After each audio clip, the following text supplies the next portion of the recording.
The story begins with a view of an ordinary orange-tiled apartment building. Inside, airsoft equipment lies on a desk, a pistol, goggles, and canisters. A framed photo captures a happy moment between airsoft teammates in full gear. A man geared up stands in a bright doorway and decides to give it a go. In a new world, he studies a strange sign with an added warning in Japanese. He admits he can't read the alien text as small shadow creatures gather at his feet. He marvels that one can truly travel to another world through a closet. Surrounded by bizarre nature, he feels his old man brain is about to short circuit. His hand rests on his hip. The most surprising thing is his airsoft gun. A sudden rustling from the woods makes him turn around with a curious, A horde of snarling goblins bursts from the trees, charging right at him. A goblin lets out a guttural, screeching war cry as it leaps forward. A caption identifies them as goblins, low-intelligence creatures that act in swarms. Panicked, he wonders what these small creatures are, yelling that it's dangerous. As a goblin lunges, he instinctively pleads with the creature to stop. In a flash of silver, a blade intercepts the goblin's attack. A young woman in shining armor stands ready, her longsword held before her. The goblin horde stares as she plants her leg firmly before them. With a sharp voice, she commands the man to get behind her. As he stammers, she urgently tells him to hurry up. He watches in complete disbelief, amazed to see a real female knight. She tells the goblins to stop attacking people, declaring she is their opponent. The goblins respond with their own defiant, guttural battle cries. She calls upon her sword, asking it to grant her strength for the battle. With a fierce cry, she leaps into the midst of the goblin swarm. Her first powerful slash cuts cleanly through a goblin with explosive force. The impact sends the creature's body flying backward into a nearby tree. She spins with deadly grace, her long blonde hair whipping through the air. With a sharp cry, her blade strikes another goblin down. Her focused expression is framed by her flowing hair as she fells another foe. She lands a powerful kick to a goblin's torso, sending it reeling. With another powerful cry, her sword smashes through a goblin's crude club. Watching from a safe distance, Daisuke is starstruck, thinking how cool she is. After the battle, she asks if he is okay, and he lets out a sigh of relief. Wiping sweat from his brow, he thanks her profusely for saving him. She smiles, introducing herself as Lena, a traveling swordswoman. He in turn introduces himself as Koga Daisuke. Lena finds the name Daisuke to be a little strange and amusing. He is relieved she is uninjured and wishes for Mana's protection to be upon her. Around a campfire, she explains that goblins become violent and attack in groups. She was subjugating them for a nearby village. He realizes this is her job. He praises her clear communication as a great business skill, wanting to hire her. Flustered, she insists it's not so grand, but she is clearly happy. He notes his own strange clothes and asks if she is from this country. His gaze falls on his holstered pistol, and he asks about the strange talisman. He explains it's a weapon for self-defense, which surprises her. She doubts such a thing could scare anyone, and he sheepishly agrees it's not very useful. She insists the forest is too dangerous for him and offers to be his escort. He waves his hands, trying to refuse her help, but she is insistent. She takes his hand firmly, telling him that it's okay not to be strong. She explains with a gentle smile that aiding the weak is a swordswoman's mission. He agrees to be in her care, and they decide to depart before sunset. The two of them walk together along a dirt path leading out of the forest. Lena happily points ahead, telling Daisuke that the village is now in sight. The shadowy forms of forest animals are seen hiding fearfully in the bushes. Lena wonders what is happening, noting that the animals are frightened. Her expression hardens as she suspects more goblins might be nearby. Suddenly, the ground erupts beside them with a violent crash of rock and dirt. A massive winged stone monster bursts through the trees, towering over them. Lena's face is a mask of pure shock and terror at the sight of the beast. Daisuke screams that it is huge and that he knows it's not a goblin. A close-up shows the roaring, monstrous face of the gargoyle. Lena recognizes the creature as a gargoyle, questioning why it's here. Her resolve hardens. She cannot allow the monster to run wild. Daisuke urges her to run, but she insists the village is just ahead. She tells Daisuke to flee to safety while she holds off the gargoyle. He can only watch in horror as she prepares to face the behemoth alone. Calling upon her sword to grant her strength, she charges forward. She unleashes her signature technique, the turning slash, against the monster. Her blade strikes the gargoyle's stone hide with a jarring, metallic clang. Gritting her teeth, she realizes its body is too hard. Her sword cannot cut it. The gargoyle's massive stone hand looms over her, ready to crush her. It swats her aside contemptuously, the blow sending her flying through the air. Her face is a mask of pain and strain from the overwhelming force. She crashes hard into the ground, but immediately pushes herself back up. She rises again, her spirit unbroken, ready to continue the fight. She knows this magical beast is commanded to attack, and the village is its target. She lunges again, but her attack is once more deflected by the stone hide. Daisuke screams her name in terror as she is thrown back by the monster. He knows he cannot just stand by and let her die. A sudden realization dawns on him. He finally understands his true purpose. Lena pushes herself to her knees, refusing to be defeated here. However, she knows with grim certainty that her body is at its limit. She grits her teeth in pain and frustration, unable to move. The gargoyle's descending arm suddenly shatters in a massive explosion of stone. Lena looks up from the ground, her eyes wide with utter disbelief. Daisuke stands firm, his pistol aimed, a wisp of smoke curling from its barrel. He reflects on all the surprising things he's seen since coming to this world. He concludes that the most surprising thing of all is this newfound power. A close-up shows his Glock, smoke billowing as a spent casing is ejected. He now understands his ability. His airsoft guns become real in this world. Lena cries out his name, her voice filled with shock and confusion. He calmly assumes a two-handed shooting stance before the roaring monster. Lena points, asking in disbelief what that weapon could possibly be. He mentally identifies his pistol as a Glock 17, made by an Austrian company. He recalls its main feature is firing 9mm parabellum rounds.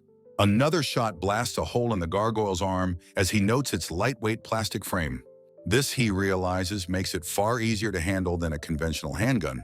In other words, he can react instantly to any of the enemy's movements. He fires again, the muzzle flash brightly illuminating the weapon's barrel. With his lightweight pistol, he thinks he can react instantly to the gargoyle's movements. Daisuke unleashes a volley of shots, the gargoyle's stone body crumbling under the assault. His expression is focused, his glasses glinting as the Glock roars, its muzzle flashing.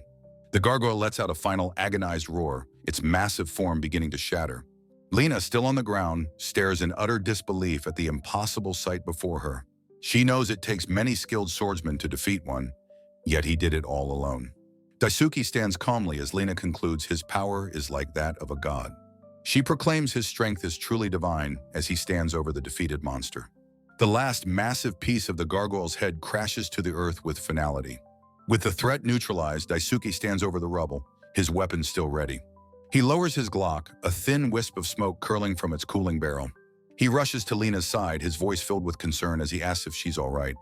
Lena addresses him with the honorific "Sama," leaving Daisuke completely flustered. She bows deeply, apologizing for her impertinence and calling him a god of war.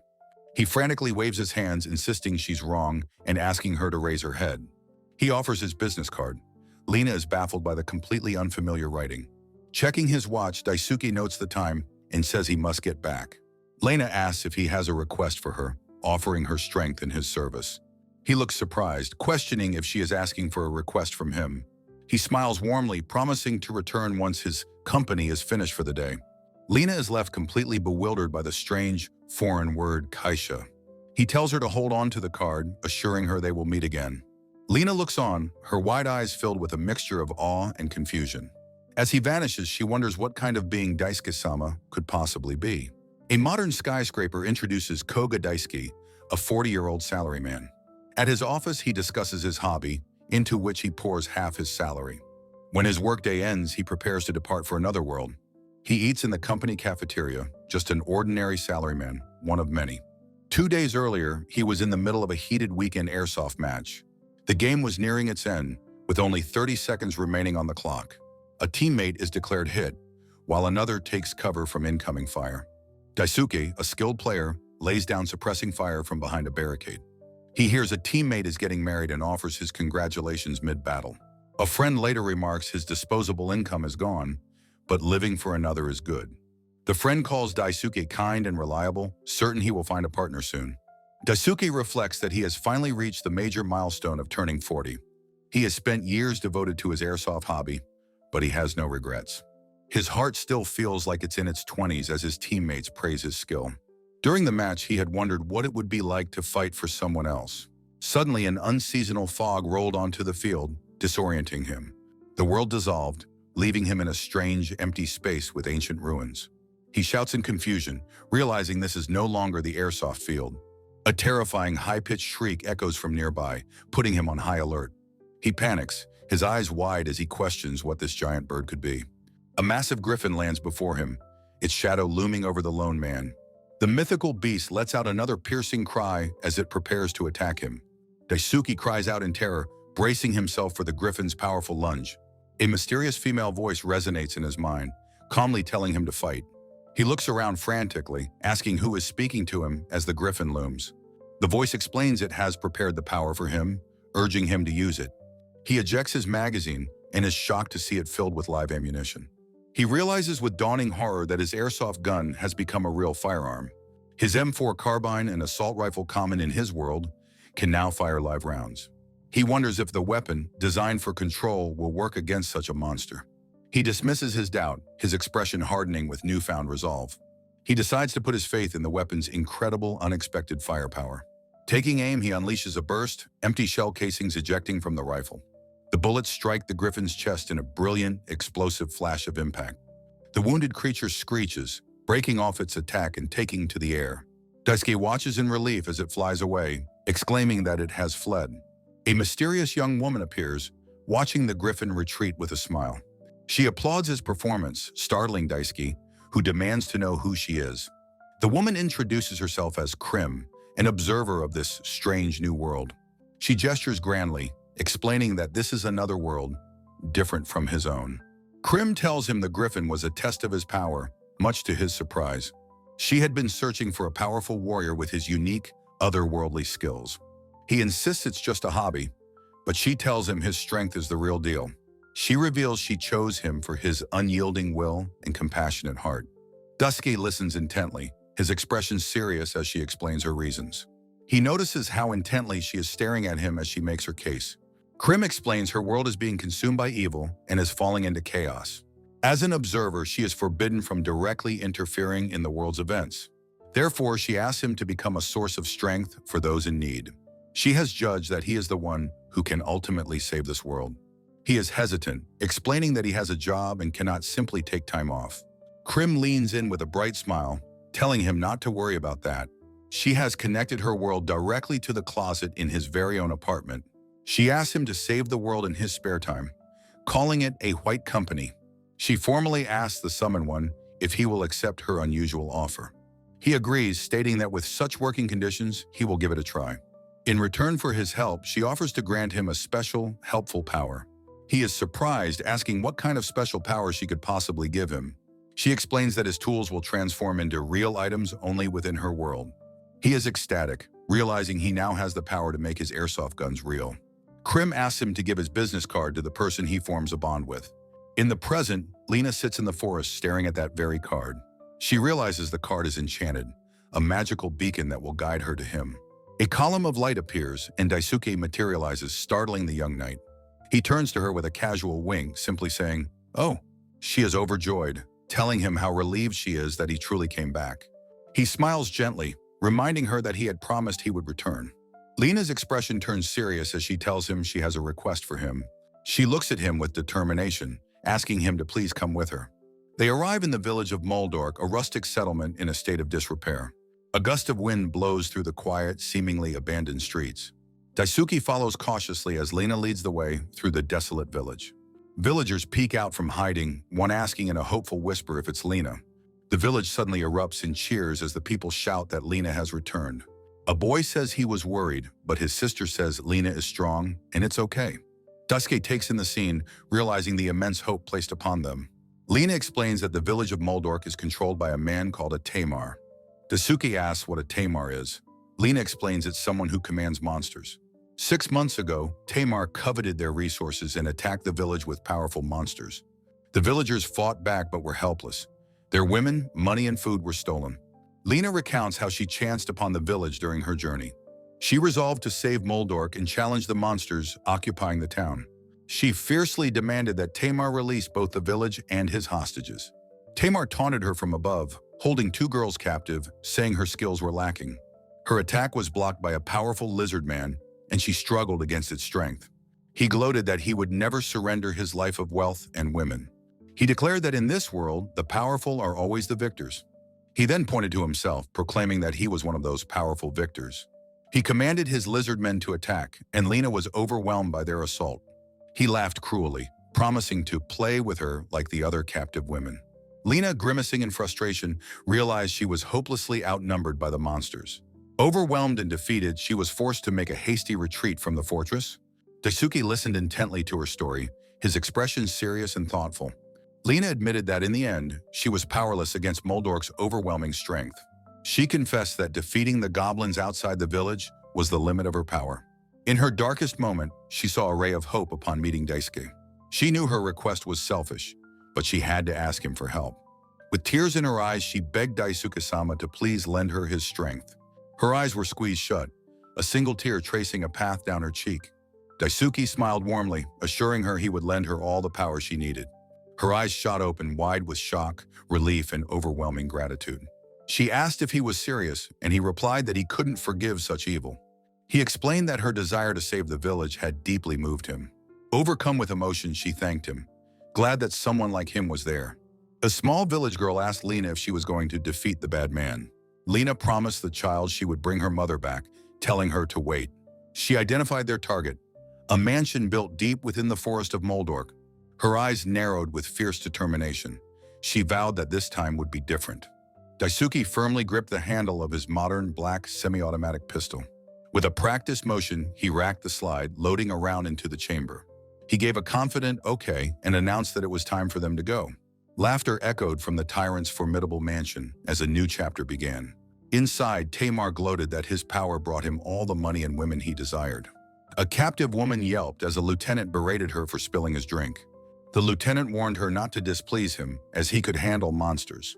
Tamar spotted the two intruders, Lena and Daisuke, entering his grand hall.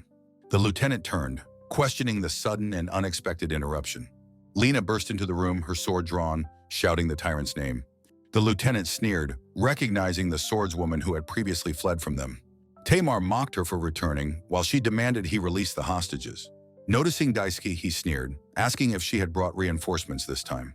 Daisuke and Lena stood together, a united front against the tyrant's echoing laughter. He looked Daisuke over and dismissed him as just a skinny, unimpressive man. He chuckled, thinking she must have been desperate to bring such a person for aid. Grabbing a hostage, he declared it was time to put on an entertaining show. He commanded his sharp-fanged minions to awaken and fight, thirsting for blood. Monstrous lizard men emerged from the shadows, their heavy footsteps echoing through the hall. A horde of reptilian warriors, lizard men covered in hard scales, stood ready. Daisuke yelled in alarm as the armed lizards charged directly at them. One of the reptilian beasts snarled, its forked tongue flicking out menacingly. Tamar gave the order for his lizard men to go and tear the intruders apart. From a balcony, the captive women watched in terror, calling out to the swordswoman. A child's fearful face was reflected in Lena's determined, unwavering eye. She raised her blade, fiercely calling upon her sword to grant her strength. With a powerful cry, she swung her sword in a wide, determined arc. She executed her signature, turning axis smash, striking the first lizardman. The blow staggered the creature, but its tough scales prevented a decisive strike. Her blade met the lizardman's sword, the impact sending sparks flying. The reptilian warrior grunted, easily overpowering her with its brute strength. Lena gritted her teeth, struggling to hold her ground against the monster's force. A gunshot echoed, and the lizard man was violently thrown back, its weapon lost. Daisuke's hands held the pistol steady, smoke curling from its barrel.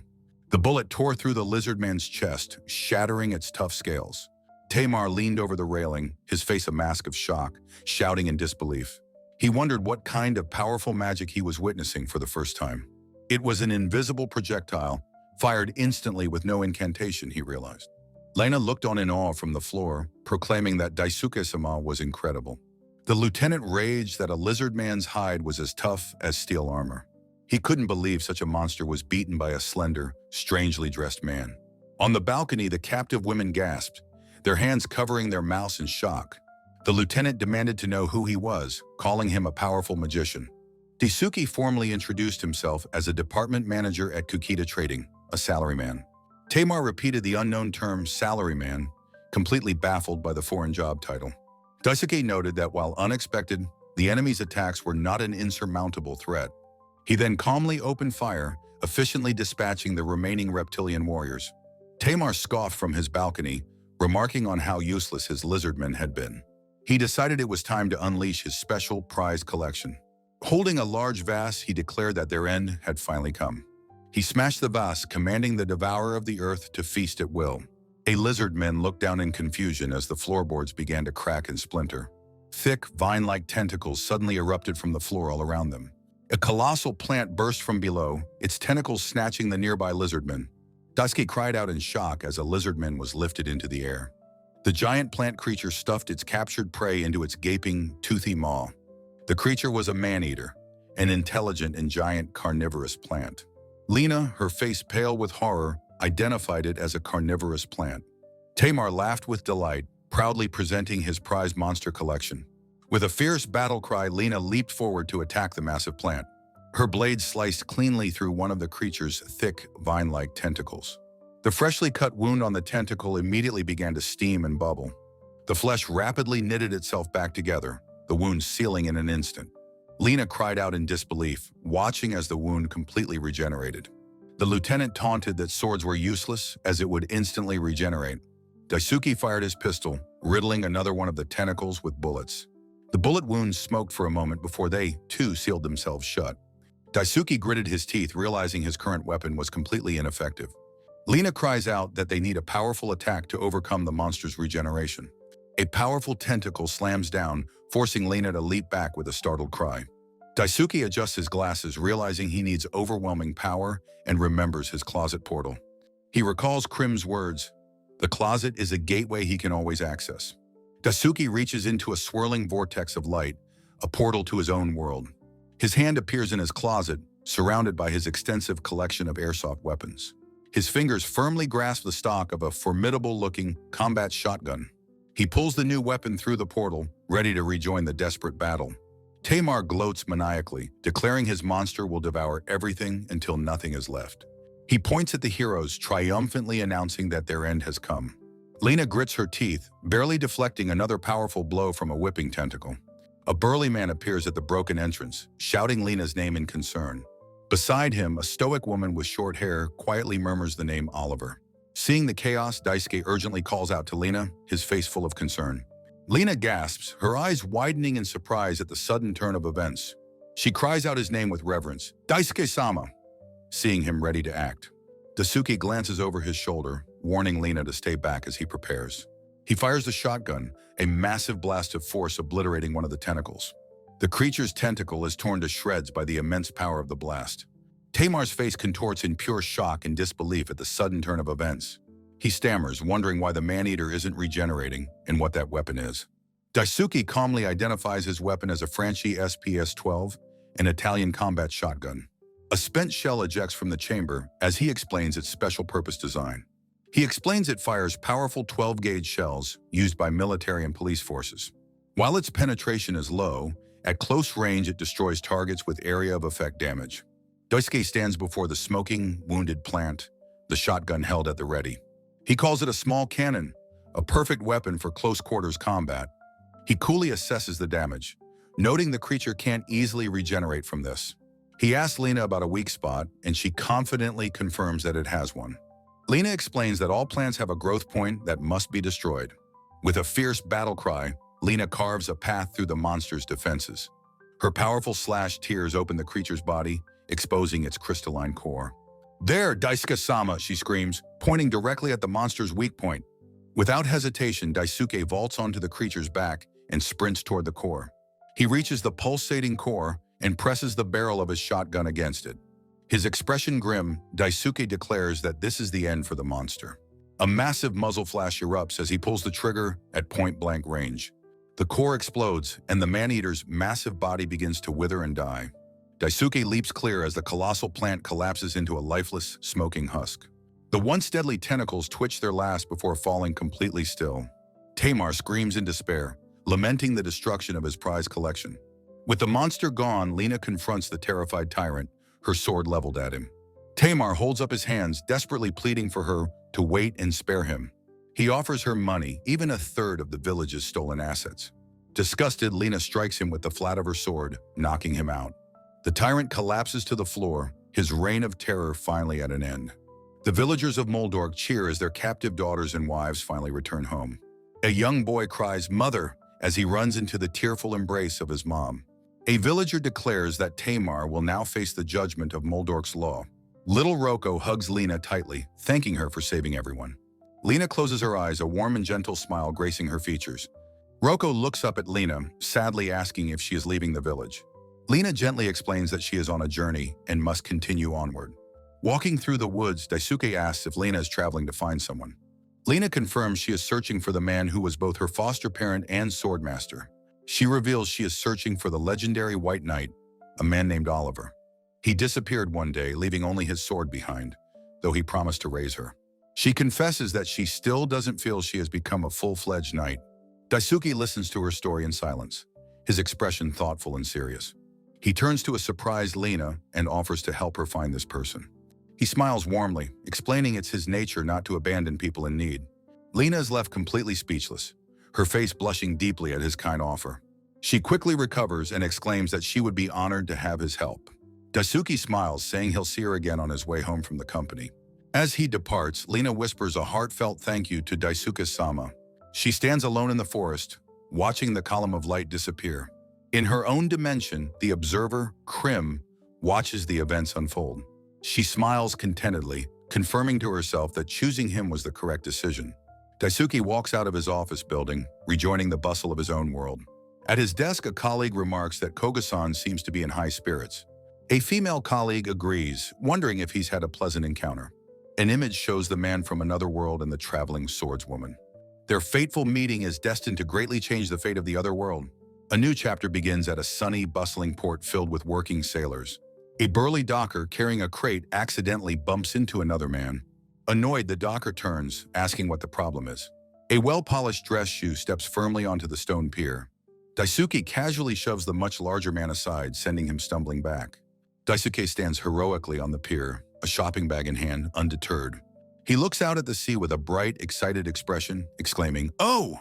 He spreads his arms wide, joyfully shouting his appreciation for the ocean view. Lena rushes towards him, her face alight with joy as she calls his name. Daisuke turns with a cheerful wave, telling Lena that he has returned. Lena explains this is the port town of Norma, remarking on its energy. She explains it's a hub for logistics and lodging for traveling sailors. Lena expresses her hope that they will find a clue about Oliver here. With so many people around, she thinks someone might know of him. A flamboyant town crier announces a Colosseum battle challenge to the crowd. He rings a bell, declaring a prize of 100 gold coins for the victor. Daisuke points, asking what the commotion is about, and Lena explains. Daisuke is thrilled, realizing it's a real, functioning Colosseum and not just ruins. Lena explains the Colosseum was once a place for wholesome competitions. But since the governor changed, it's become a place for gambling and violence. She tells him she doesn't hear good rumors and advises him to stay away. As they turn, they accidentally bump into a mysterious figure in a white cloak. Lena cries out as she stumbles forward from the force of the collision. Daisuke quickly catches her, steadying her before she can fall to the ground. The hood falls back, revealing an intense woman with dark skin and white hair. Daisuke looks on, his expression one of surprise at the sudden close encounter. The mysterious woman's sharp, intelligent eyes stare back at him with piercing intensity. In the crowded port town of Norma, Daisuke walks ahead of Lena. Lena stumbles, and Daisuke catches her, asking if she's okay. She apologizes profusely for clinging to him, but he says it's fine. A hooded figure, a shuli, flees the scene after bumping into another person. Daisuke pauses for a moment, his gaze following the mysterious figure. They arrive at the Sango Te, a local eatery bustling with patrons. A waitress presents them with a magnificent charcoal-grilled Rakuma fish steak. Daisuke exclaims that it looks delicious, much to Lena's delight. An illustration shows the giant Rakuma fish, a specialty of the region. With a bright smile, Lena happily suggests that they begin their meal. She closes her eyes, offering a heartfelt prayer of thanks for the food. Daisuke enthusiastically joins her, putting his hands together in thanks. They each take their first bite of the delicious-looking fish steak. Daisuke thinks the flavor is incredible, like a mix of tuna and bonito. He muses that it would be perfect paired with soy sauce and sake.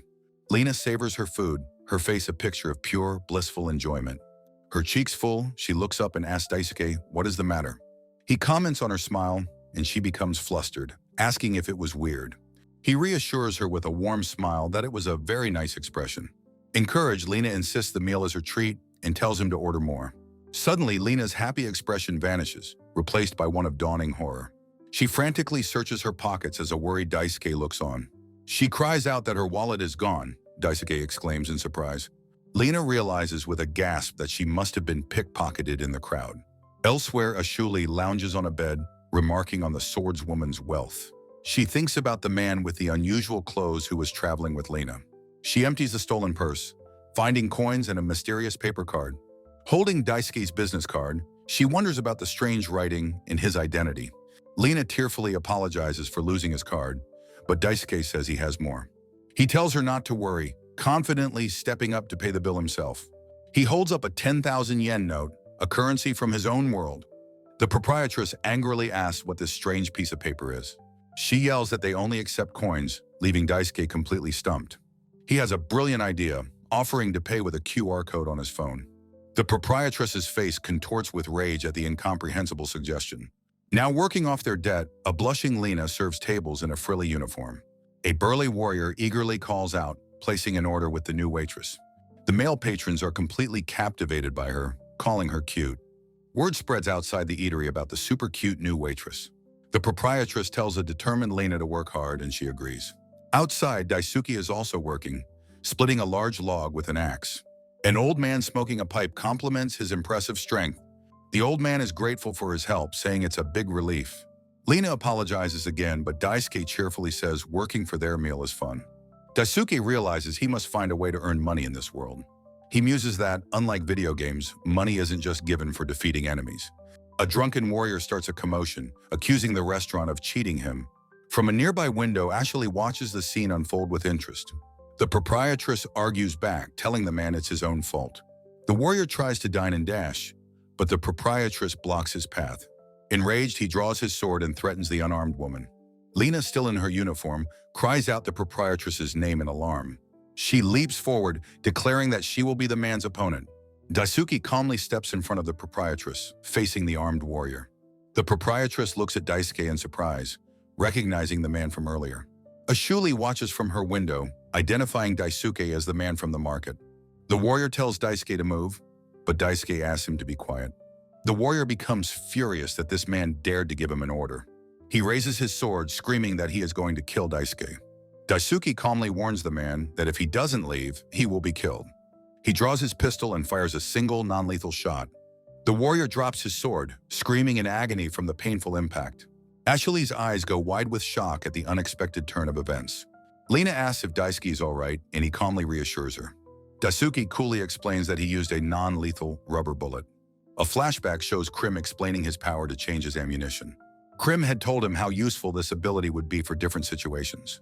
The warrior's enraged cronies declare they won't let Daisuke get away with it. Daisuke swiftly neutralizes them all with a volley of painful rubber bullets. An infographic explains the design and purpose of rubber bullets for riot control. The now sobered warrior promises to pay his bill, admitting he was wrong. Ashuli watches from the window, amazed by Daisuke's incredible power. Daisuke apologizes to the proprietress for interrupting her work. She slaps him on the back, laughing that he saved her life. The proprietress offers them a room upstairs for the night, free of charge. Lena, blushing with gratitude, thanks her. Daisuke is happy for Lena.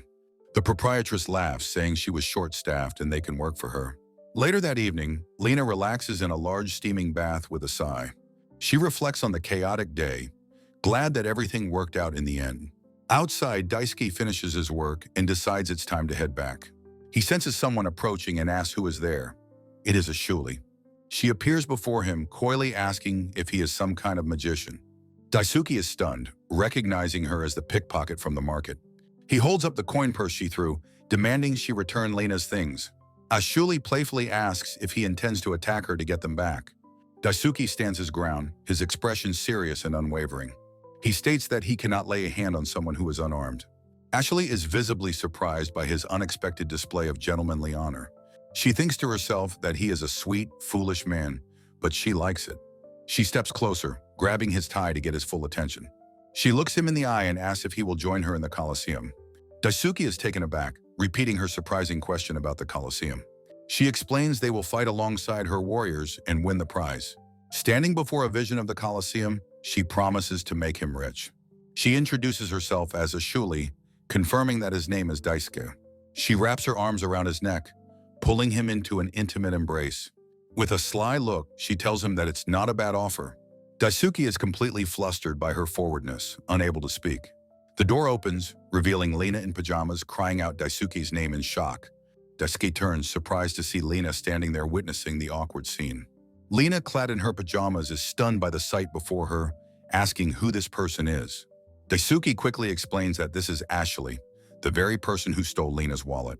The shocking revelation leaves Lena's face a mask of wide-eyed, speechless disbelief. Lena lunges forward, demanding her wallet's return, but Ashley coolly tells her to calm down. Ashley dismisses the wallet's contents, proposing a way to earn a much larger sum. A bewildered Lena can only stare, completely puzzled by the thief's strange proposition. Ashley unveils her plan to enter the Colosseum, confident Daisuke's power ensures victory. The Colosseum is a brutal battle royale, where warriors fight for a prize of 100 gold coins. Ashley raises a finger, explaining that there is just one small catch to her plan. To win, she reveals, they must first defeat the Colosseum's final boss, a man named Dolgon. Dolgon is a monstrously strong champion who has never once been defeated in battle. Ashley grins excitedly, seeing only the 100 gold coin prize that awaits them. Lena, however, looks on with a grim and deeply worried expression. She urgently warns Daisuke not to listen to the elf's dangerous proposal. Entering the Colosseum, she explains with great concern, is simply far too dangerous. She reveals Governor Hildat forces residents to fight as a cruel form of population control. To be exempt, one must pay 50 gold coins, an impossible sum for the townspeople. Ashley laughs dismissively, declaring that the town's problems are of no concern to her. Since they aren't residents, she says, they can just win the money and leave.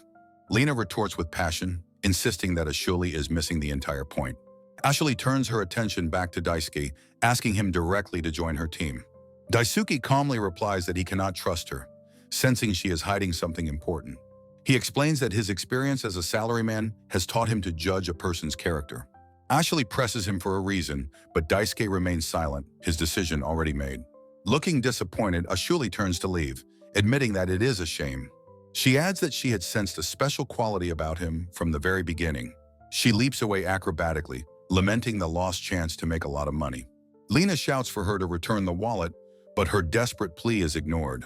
Ashley disappears, tossing back only the empty business card holder as she vanishes. As she flees, Ashley calculates that she still needs another 45 gold coins for her goal. Daisuke suddenly panics, looking at his watch and realizing he is late for work. With a hasty farewell, he dissolves into a pillar of light and vanishes from sight. Back in his own world, he notes with alarm that it is already 7:30 in the morning. At the Sangote, Lena serves pasta while overhearing talk about the Colosseum.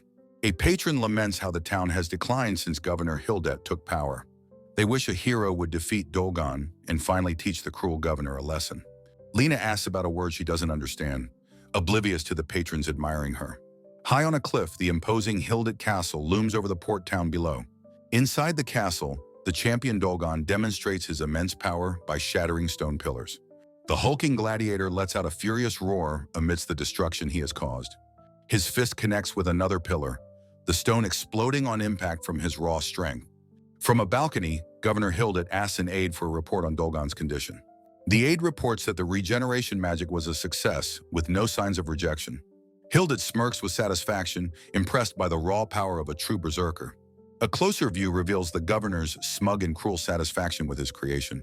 The aide flatters his lord, saying Hildat's magic can control even such a powerful warrior. Hildat believes people crave brutal spectacles, which is why the Colosseum is so popular. He laughs manically, declaring the sight of people fighting is the ultimate entertainment. With a cruel grin, he announces that it is time to begin the conscription lottery. He throws down slips of paper, ordering his men to gather residents for the games.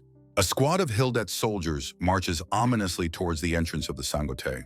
Just as the soldiers enter, Daisuke materializes inside the eatery in a flash of light. Daisuke looks up, surprised by the sudden and unwelcome presence of the armed soldiers. The proprietress furiously objects, screaming that the man they've chosen is 70 years old. Daisuke, confused by the commotion, turns to Lena and asks what is going on. Lena, still in her waitress uniform, calls out his name in surprise and relief. The old man calmly explains to Daisuke that the soldiers are conscripting the master. Daisuke tries to reason with the soldier, but is told his objection is absurd.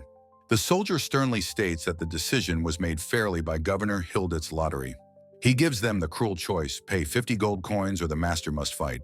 The proprietress looks on in despair, pressured by the soldiers to make a decision. She despairs, knowing 50 gold coins is more than the restaurant makes in a month. The old man, seeing no other choice, clenches his fist with grim determination. As the soldiers move to apprehend him, he protests, asking what they are doing. He selflessly agrees to go, willing to sacrifice the restaurant to save them. But a sharp, determined voice cuts through the air, declaring they will go instead. Lena stands defiantly on a table, her long sword drawn despite her waitress attire. She boldly declares that she will take the old man's place in the Colosseum. The lead soldier looks at her with a condescending sneer, questioning who she is. The proprietress and the old man both cry out, telling her she is being foolish. Lena moves in a flash, her sword a blur of motion as she acts. The tip of her blade comes to rest just inches from the terrified soldier's throat. She calmly informs him that as a swordswoman, she is confident in her abilities. The nervous soldier quickly agrees that her taking the old man's place is no problem. Ashuli appears offering to help, while the proprietress begs Lena to reconsider. Ashuli names her price for helping, half of the 100 gold coin prize. Daisuke steps forward, telling Lena that if she is going, he will go with her. He smiles warmly, admitting that he is just as meddlesome as she is. The proprietress looks at the newly formed team, asking if they are truly serious. Lena, full of confidence, vows to defeat Dolgon and make Governor Hildet pay. The scene shifts to the massive Colosseum. It stands packed with eager spectators. A town crier announces the start of the battle challenge, calling for participants. A motley crew of battle-hardened gladiators answers the call, ready for a fight. More heavily armed warriors, their faces grim, march towards the arena entrance. A knight clad in full-plate armor stands silently, his resolve as strong as steel. An announcer welcomes the waiting crowd, heralding the entrance of the warriors. The gates are thrown open, and the gladiators rush onto the sand with a roar. Daisuke and Lena step onto the arena floor, the roar of the crowd astonishing Lena. The crowd goes wild, screaming for the warriors to begin the bloody spectacle. Their excited chants echo through the massive stone amphitheater, demanding carnage. One arrogant gladiator boasts to another that he will be the sole survivor. Ashuli stretches confidently, remarking that this is nothing compared to Daisuke's power. Her eyes narrow as she reminds herself not to forget her goal, 50 gold coins. From his private box, Governor Hildet addresses the gathered warriors below. He announces with a greedy smile that the winner will be awarded 100 gold coins. With a grand theatrical gesture, he declares that the battle may now begin. The sharp, clear blast of a horn echoes across the arena, signaling the start. The arena floor immediately erupts into a chaotic free-for-all of clashing steel. Dozens of warriors are locked in a brutal, swirling melee of desperate combat. Lena looks to Daisuke, her voice filled with trust, and says she's got his back. Lena entrusts her back to Daisuke, her eyes filled with determination. Daisuke, his expression serious, assures her that she can leave it to him. Back to back, the salaryman and the swordswoman prepare for the onslaught. Lena gives a sharp warning, shouting that the enemy is coming. A knight in heavy armor announces his name is Harabotex III. He challenges Lena to face his invincible sword as he lunges forward. Lena watches his approach, her gaze steady and completely unfazed. With a sharp cry, she meets his blade, parrying the powerful attack. Another warrior bellows that only the last one standing will be the victor. Lena calls upon her sword, asking it to grant her strength in the fight. With incredible skill, she blocks a second attack from another direction. A powerful shout escapes her as she pushes back against her foe. An axe-wielding gladiator brings his weapon down on a fallen combatant. Lena stands ready, her blade poised for the next incoming opponent. A close-up on her eye reveals her intense, unwavering concentration. She unleashes her signature move, the spinning sonic zapper. The wave of energy from her sword sends multiple gladiators flying. A surviving warrior shouts in alarm, realizing just how strong she is. He notes that her sword skills are far too refined for a common brawler. He decides to attack the man from behind, yelling for him to move. Daisuke sidesteps and fires his pistol, striking the charging gladiator. The man's comrade is shocked, wondering what kind of magic it was. Smoke curls from the barrel of the powerful Colt pistol. Daisuke explains that the large caliber makes the weapon easy to handle. A gladiator is stunned, stating that he couldn't even see the attack. A detailed shot showcases the classic design of the Colt government pistol. A diagram compares the heavier .45A CP round to a standard 9mm bullet. Daisuke knows its slower speed is offset by the impact of its weight. The rubber bullet's sheer force stops the gladiator in his tracks. He thinks that a single shot is all it takes to halt an opponent. He calmly informs the gladiators that he is, of course, using rubber bullets. The crowd erupts, pointing and wondering who this incredible man is. Daisuke warns the remaining fighters that he will shoot if they approach. Harabatek struggles to his feet, admitting he let his guard down. Lina continues her own fight, cutting down another opponent with a cry. Daisuke provides covering fire, his shots precise and controlled. The duo works in perfect sync, dominating the center of the arena. Some of the other fighters despair, realizing they are completely outmatched. A brutish warrior spots an easier target in a lone, frightened man. He charges the boy, intending to crush him for the prize money. The young man, Isen, screams in terror as the gladiator attacks. The gladiator's fist is suddenly stopped just short of its target. The powerful thug is sent tumbling backward onto the dusty arena floor. Ashuli appears, her spear held ready, telling the thugs to stop. Isen, surprised, asks if she is helping him, calling her by name. Ashley turns, her expression sharp as she asks how he knows her name. Isen explains that she was searching for the man wearing his scarf. The crowd goes wild, screaming for more fighting and more chaos. The proprietress watches from the stands, her face etched with worry. A vendor tries to get her to bet, but she is too concerned to care. A bookie shouts that now is the last chance to bet on the winner. He declares the strange man and the swordswoman are the dark horses. A gladiator notes that the strange man is the real, unpredictable threat. Another points out that he only seems to attack one person at a time. They realize that if they all rush him at once, they can win. Daisuke calmly observes their approach with a look of mild curiosity. The mob of gladiators swarms him, their blades swinging wildly. One warrior boasts that even if one falls, another will take his place. Daisuke calmly acknowledges that their assessment of the situation is correct. Lina, seeing their cowardly tactic, shouts that they are despicable. Daisuke declares he will respond with a weapon suited for the job. The charging gladiators are confused by his confident demeanor. Elsewhere, Ashuli tells the other, weaker fighters to just keep running. She explains that the winner is simply the one who survives to the end. Isen weeps, terrified that he will never escape the Colosseum. Ashuli, exasperated, tells him to stop his whining and crying. She tells him to focus on staying alive and protecting himself. She glances over, her eyes widening at the new weapon Daisuke holds. Daisuke opens fire, a torrent of projectiles spraying from his new gun. Ashuli wonders what that strange hammer-shaped weapon could possibly be. The weapon is an Ingram M10, a compact American-made submachine gun. It is a gun designed to fire pistol rounds in rapid succession. Compared to an assault rifle, its compact size is easy to handle. This makes it incredibly effective in chaotic, close-quarters combat. The barrage of non-lethal rounds batters the charging gladiators. Daisuke thinks that a machine pistol is perfect for multiple opponents. He stands alone in a circle of downed fighters as the crowd stares. Ashuli can only whisper in awe, admitting that he is truly amazing. She begins to believe that with Daisuke, they might actually win. Governor Hildet remarks that this year's tournament is quite lively. Finding it amusing, he gives the order to release his champion, Dolgon. His subordinate questions if it is not too early to do so.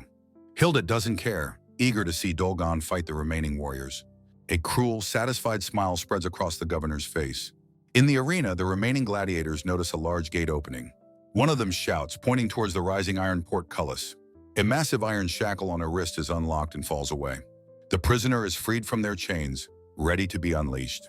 A massive figure bursts from the gate with incredible, destructive force. The champion's entrance sends the other fighters flying like ragdolls. The giant warrior carves a path of destruction through the arena. The gladiators scream in terror, warning that something is coming. A lone fighter screams for everyone to run for their lives. A massive foot stomps down, shattering the ground with its weight. The colossal gladiator Dolgon towers over Daisuke and the other fighters. Lina cries out in shock, her eyes wide with disbelief. Ashley, equally stunned, breathes the champion's name, Dolgon. Daisuke can only stare, muttering at the creature's immense size. The announcer declares the arrival of the strongest warrior, Dolgon. The crowd goes wild, chanting Dolgon's name and demanding he crush them. The Colosseum champion, Dolgon, stands over the defeated, his helmet hiding his face. He holds two gladiators aloft as one screams for help. Daisuke watches the brutal display, his expression hardening with resolve. He raises his pistol and fires at the colossal champion. The rubber bullets strike the giant's torso but bounce off harmlessly. Daisuke cries out in disbelief, realizing his attack had no effect. Dolgon's massive clenched fist looms over the salaryman. Daisuke dodges the crushing blow, brandishing a new submachine gun. Lena cries out his name in concern, but he assures her he is fine. Dolgon cracks his knuckles, finding this new opponent to be unexpectedly troublesome. The other gladiators despair, having never known Dolgon was such a monster. Governor Hildet declares that the warriors have no choice but to fight. The remaining gladiators look on, their faces pale with terror. Lena's gaze is fixed on the champion, her expression grim and resolute. Daisuke stands ready, his focus absolute, anticipating the giant's next move. Among the frightened warriors stands the proud knight, Harabatex III. Dolgon challenges the remaining fighters, asking if they can possibly defeat him. A group of gladiators bravely surrounds the towering champion. From the stands, a spectator shouts, asking what kind of monster he is. Lena stares, realizing with shock that this must be the legendary Dolgon. She takes a defensive stance, surrounded by the terrified but ready gladiators. One warrior screams that it is impossible to fight something so enormous. From the crowd, a voice bellows for the fighters to finish him off. With a single, contemptuous sweep of his arm, Dolgon scatters them. A survivor cries out, wondering how they are supposed to fight such a beast. Ishuli coolly suggests the others just stay back and watch. She then leaps forward, her body a blur of motion. Lena asks in surprise if Ashuli intends to fight the giant alone. Ashuli smirks, saying she knew a meddlesome person would come to help. Lena blushes, flustered by the elf's teasing comment. With a fierce battle cry, Lena charges, leaping into the air. Her sword clashes against Dolgon's arm, sending a shower of sparks. She is stunned by the incredible resistance her blade met. Lena screams a warning to Ashuli as Dolgon's hand swings to attack. The sharp crack of a gunshot rips through the arena's chaos. Bullets strike Dolgon's arm, this time breaking the skin. Daisuke stands before Ashuli, his pistol still aimed at the giant. He asks if she is all right. She can only stammer his name. He explains to a concerned Lena that he has switched to live ammunition. The bullet wounds on Dolgon's arm sizzle and heal instantly. From his balcony, an aide exclaims that the transplanted cells are regenerating. He reports to Hildet that the regeneration magic experiment is a success. Hildet dismisses the news, uninterested in the scientific details. He admits his only real interest lies in watching Dolgon fight. He commands his champion to crush them all with his overwhelming power. The knight Harabatex III soars through the air for an attack. He boldly announces his name and challenges Dolgon to a duel. The champion contemptuously kicks the knight aside like a toy. The crowd roars, certain that the powerful Dolgon will win again. A spectator points, telling others to look at the man in strange clothes. The remaining gladiators cautiously circle the unassuming salaryman. The crowd cheers for the strange man, telling him he can do it. The gladiators hit by rubber bullets enjoy seeing their attacker in trouble. One of them shouts for Dolgon to finish Daisuke off. Daisuke is on his knees, surrounded by the dust of the arena. He can't believe the champion is still standing after a shotgun blast. The gladiators marvel at how unfazed Dolgon is, calling him incredibly tough. Smoke rises from Dolgon's arm as his flesh rapidly regenerates. The crowd erupts into a frenzy of cheers for their champion. Hildet is intrigued by the salaryman and wants to see him fight Dolgon. He orders his subordinate, Arzardi, to make the two of them fight. Dolgon turns, his full attention now fixed on his new target. Daisuke braces himself as the giant lumbers toward him. He stammers in surprise, realizing the creature is coming for him. Ashuli warns him that he is being targeted, and he agrees. She tells him to get away from her, asking what his plan is. He tells her he has an idea and sprints away from his allies. He runs directly into the path of the charging champion. Daisuke slides low across the sand, aiming his shotgun at Dolgon's leg. He squints, his focus absolute as he lines up the shot. The barrel of the SPAS-12 is aimed directly at the champion's knee. He fires a point-blank blast, the impact kicking up a cloud of debris. The sheer force of the shot sends the massive gladiator stumbling. The other gladiators let out a cheer, thinking he has succeeded. Ashuli praises his shot, but Lena notes a shotgun can't hurt that body. Ashuli explains that the shockwave alone should cause a brain concussion. Daisuke reasons that the brain can't be trained like the body. Dolgon stands still as small fragments of stone fall from his body. Daisuke turns, his face a mask of shock as he shouts, "What?" The champion lurches forward, his movements clumsy but unstoppable. Daisuke fires again, this time aiming directly for the creature's head. The shotgun blast engulfs Dolgon's helmet in a cloud of smoke. Daisuke is baffled, wondering how it can still move after that. A massive fist connects, sending Daisuke hurtling through the air. He tumbles across the sand, his shotgun flying from his hands. He lies motionless as Lena screams his name in horror. High above, Governor Hildet laughs, believing his victory is assured. Dolgan's damaged helmet cracks and shatters, falling to the ground. Lena gasps, her eyes wide with horrified disbelief. The gladiators stare in stunned silence, their mouths agape. Ashley looks on, her expression one of pure shock. Beneath the helmet is no human face, only a featureless mass of stone. Lena screams that it has no face, that this thing isn't human. A gladiator shouts that its head is made of stone, asking what it is. Ashley asks in disbelief if that is what they were fighting. Hildit laughs from his balcony, mocking them for their slow realization. His robed mage announces that it is a stone golem, moving by her command. The gladiators finally understand they were never fighting a man. The mage declares that the match must be suspended immediately. Hildit smiles cruelly, asking why they should stop when it's just getting exciting. A mage warns that the unrestrained golem will cause mass casualties among the crowd. Governor Hildit merely smiles, callously asking, "So what?" The mage is left speechless, her face a mask of pure horror. The stone golem, a mindless giant, rampages through the blood-soaked arena. A gladiator crawls away, screaming he'll forfeit if he can just escape. Other warriors plead for the monster to stop, their weapons raised in a futile gesture. With a mighty smash, the golem obliterates a man, sending up a cloud of dust. The spectators panic, screaming about the monster as they desperately try to flee. Daisuke lies unconscious on the sand, completely oblivious to the unfolding chaos. From the stands, the proprietress frantically yells for Lena and the others to run. Lena stands firm, her face set with resolve, vowing that she will not flee. Ishuli agrees, adding that they can't collect the prize money if they leave now. Isin watches from the sidelines, his face beaded with sweat and fear. Lena's eyes narrow with fury as she gazes upon a fallen gladiator. Believing Daisuke is dead, she charges, screaming at the golem for its transgression. The remaining gladiators, inspired by her courage, swarm the colossal stone creature. Their weapons shatter uselessly against the golem's magically hardened hide. A warrior cries out in despair, knowing there is no way for them to win. Ashuli grimaces, admitting that she had never expected to face a golem. She despairs that with Daisuke gone, her promise to save Isin is impossible. The golem continues its rampage, swatting warriors aside like insignificant insects. Hildit cackles with glee, reveling in the feeling of crushing ants with his power. Harabotex 3 discovers Daisuke's still form, asking if he is still alive. He helps the dazed salaryman to his feet, remarking on his strange attire. Harabotex explains that the giant they fought was actually a golem. Daisuke adjusts his glasses, his expression instantly sharpening with cold understanding. He pats the knight's shoulder, a silent gesture of acknowledgement. Harabotex is taken aback by the strange man's sudden change in demeanor. From his balcony, Hildit gives the gleeful order to kill everyone. Lena cries out as she is violently swatted aside by the golem's massive arm. Ashuli screams her friend's name in warning as Lena is sent flying. Ashley charges forward, desperately yelling for the monstrous creature to stop. Hildit laughs maniacally, boasting that nothing can possibly stop his golem. Suddenly, a massive explosion tears a huge chunk from the golem's shoulder. Ashley watches in stunned disbelief as the golem's stone body crumbles away. Hildit screams, his face a mask of pure shock and confusion. He demands to know what just happened to his precious, invincible golem. In the distance, Daisuke lies prone, aiming a new weapon as Harabotex stands guard. The full view reveals Daisuke aiming a colossal anti-material sniper rifle. A close-up highlights the rifle's powerful, boxy muzzle brake.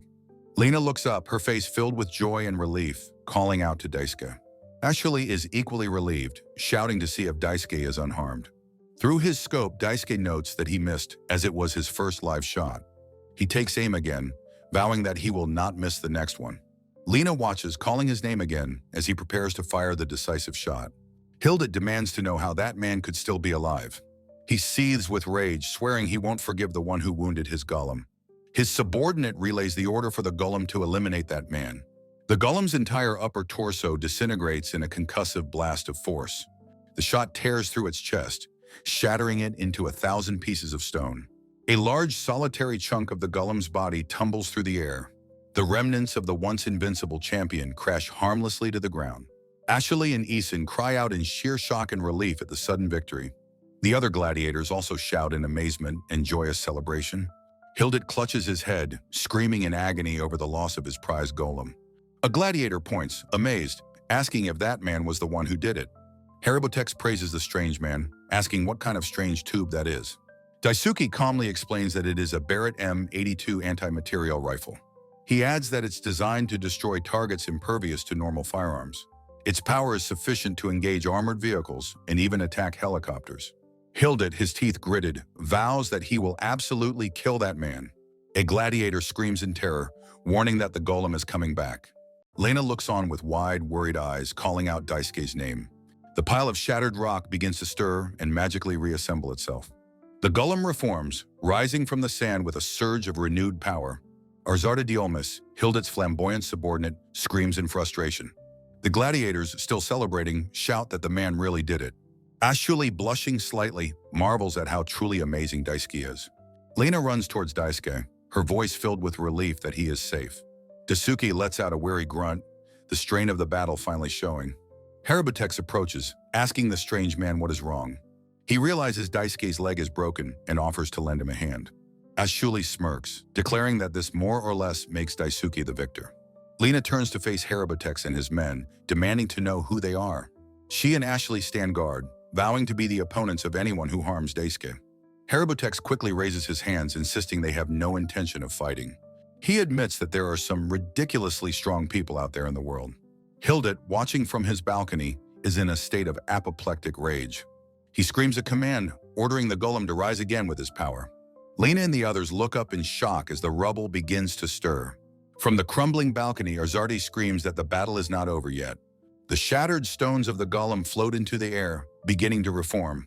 A gladiator panics, screaming that the golem has revived once again. The mage pleads with Hildit to stop, warning him that it is too reckless. She explains the golem was created with the magic of a master sorcerer. Using Hildit's power to remake it will create a dangerous, flawed monster. Hildit furiously screams at her, telling her not to dare lecture him. He points at Daisuke, blaming him for the destruction of his precious golem. The golem reforms, now larger and more monstrous than it was before. A gladiator declares the match is decided and demands the prize money. Hildit screams that he no longer cares about the outcome of the match. He vows that he will absolutely kill that man for what he has done. Lena tells Daisuke that they will handle this, much to Ashley's annoyance. Harabutex laughs, formally introducing himself as Harabutex III. He raises his sword, declaring that he will be the golem's opponent. But as he charges, he quickly realizes that fighting it is impossible. He turns to Daisuke, telling him to run while he endures the pain. He hoists the injured salaryman over his shoulder and begins to flee. He tells Daisuke that his attacks are only effective against the golem. Other gladiators point the way, shouting that they can escape to the outside. Ashuli urges Isin to run away with the others. He looks back, asking why she isn't leaving with them. She smirks, saying she cannot abandon her companions now. She gives him a gentle push, telling him to hurry along. With a soft smile, she tells him to go to his waiting mother. In the arena, the stone golem continues its destructive rampage. From his balcony, Arzarti laughs, vowing that they will not escape. Ishuli asks Lena if she can distract the golem from Daisuke. Lena notices the golem seems to be targeting Daisuke specifically. Arzarti gloats that Governor Hildit is controlling the monster's actions. Lena realizes that if they buy time, Daisuke can safely escape. She agrees to the plan, ready to fight for her friend. Lena pauses, a thoughtful expression on her face as she turns. She looks back at Ashuli with a warm smile, calling her kind. Ashuli is completely flustered by the unexpected compliment, her cheeks flushing. She shouts at Lena to stop talking and just go create the diversion. Alone now, Ashuli mutters that she isn't really feeling up to this. A powerful, magical energy begins to swirl around her long braid. She decides she has no choice but to use her hidden power. Striking a pose, she unleashes a torrent of ancient magic. Her eyes glow as she commands the cursed emblem to grant her strength. Elsewhere, Lena's foot digs into the ground as she prepares her attack. She lets out a fierce battle cry, her focus absolute. She unleashes her sonic zapper, a powerful shockwave of energy. The attack slams into Arzarte's balcony, making him cry out in surprise. He pants, shaken but unharmed from the close call. He sneers down at Lena, mocking her futile attempt to attack him. He vows to kill the man before turning his attention back to her. He stops, realizing with a jolt that Daisuke has vanished. He looks around in panicked confusion, wondering where the man went. The remaining gladiators stop fighting, sensing a new presence. One warrior hears heavy footsteps and wonders what is coming now. A massive, shadowy figure emerges from a thick cloud of dust.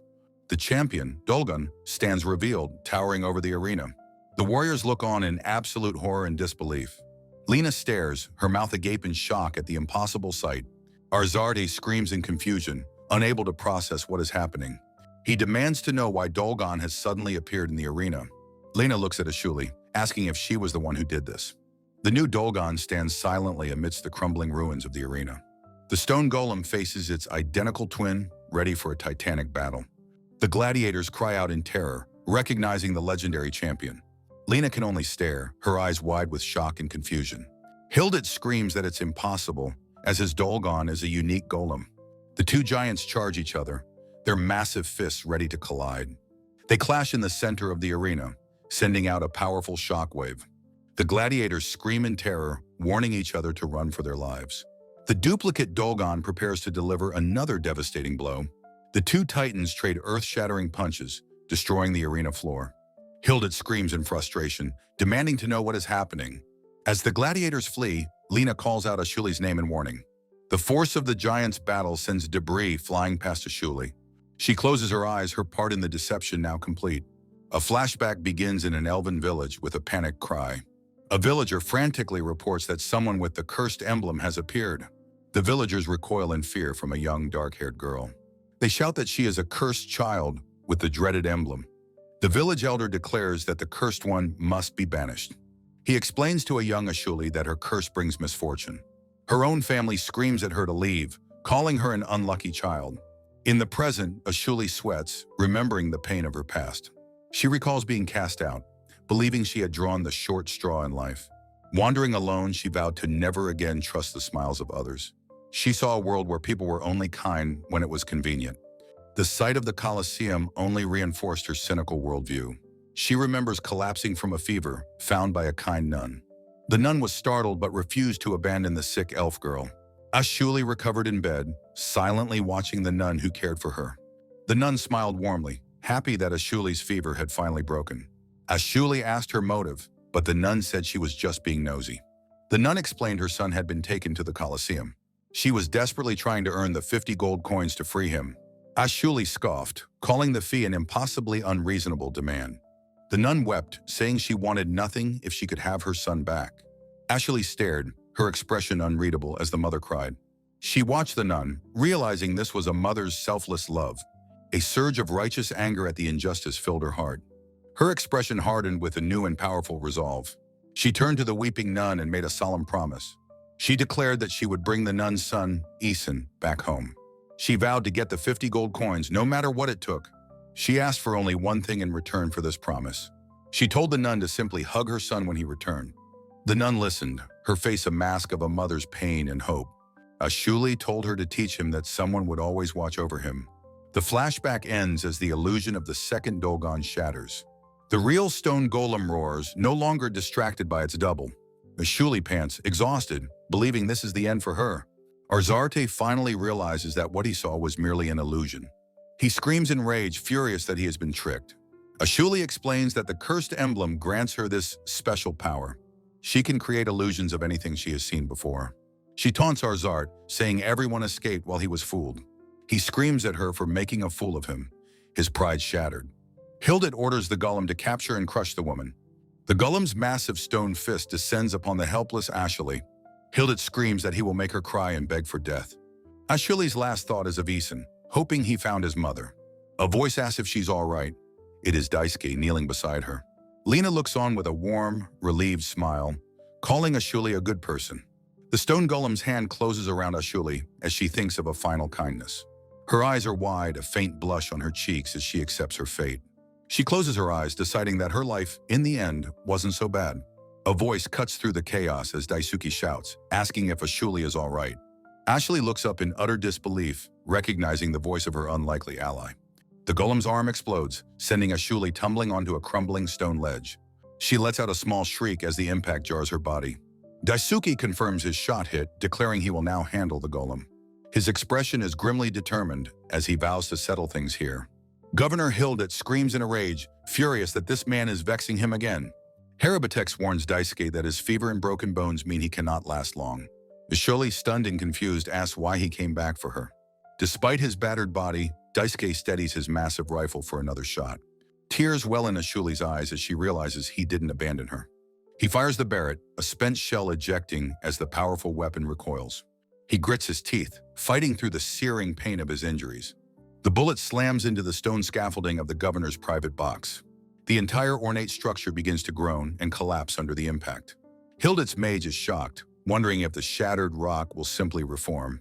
She laughs, boasting that her magic will constantly reconstruct the golem.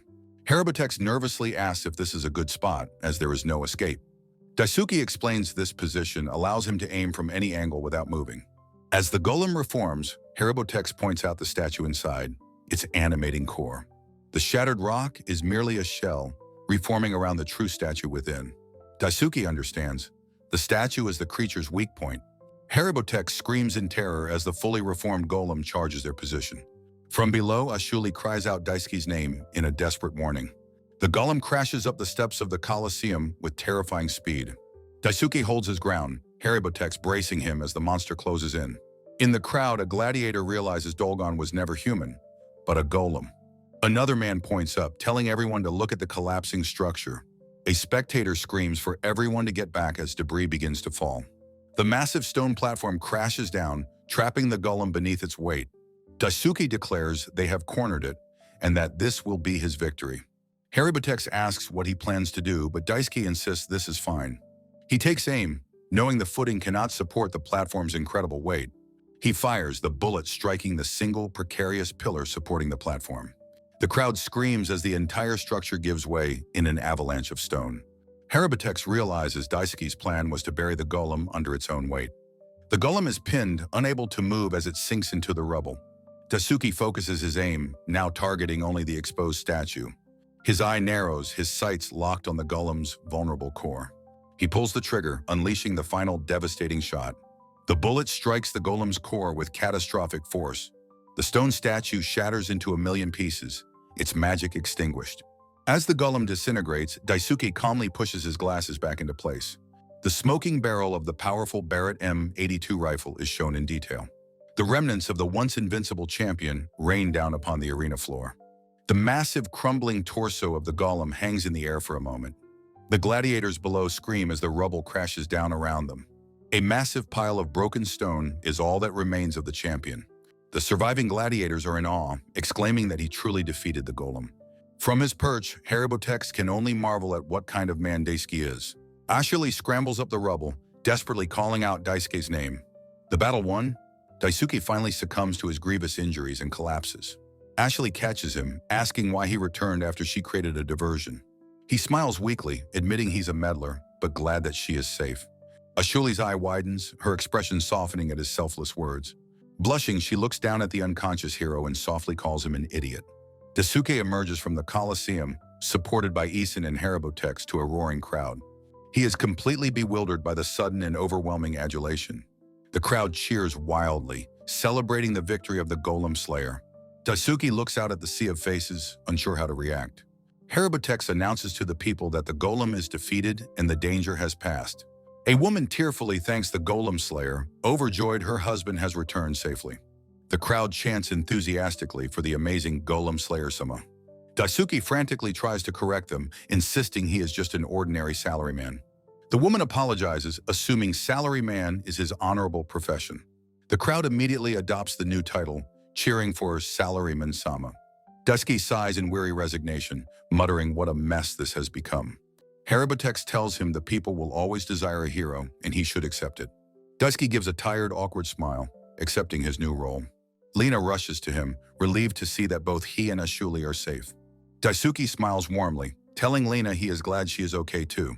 She asks if he is injured, admitting that she is not doing well herself. Ashuli cuts in sharply, telling them that is quite enough of their reunion. Governor Hildet marches through the crowd, flanked by his personal guards.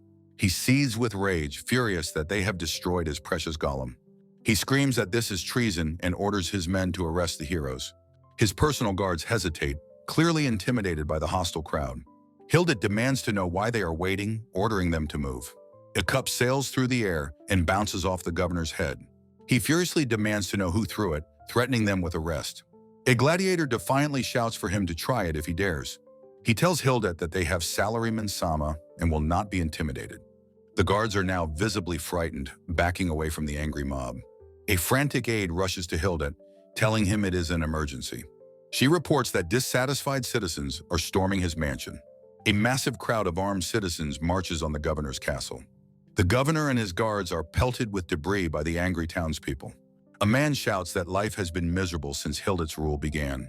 He demands that Hildet and his cronies get out of their town immediately. The female captain advises Hildet that they must flee back to the capital. She kicks a path through the mob to clear a way for their escape. Hildet is bundled into a carriage, screaming at the driver to hurry. He glares back, vowing to the salaryman that he will not forget this humiliation. "Remember this," he screams as his carriage speeds away in a cloud of dust. The liberated citizens watch the tyrant's carriage disappear down the road. A wave of joyous cheers erupts as they celebrate their newfound freedom. The people of Kazan Norma raise their hands in victory before the Colosseum. Amidst the cheering crowd, a young man named Isin calls out for his mother. The elderly nun closes her eyes, whispering her son's name with profound relief.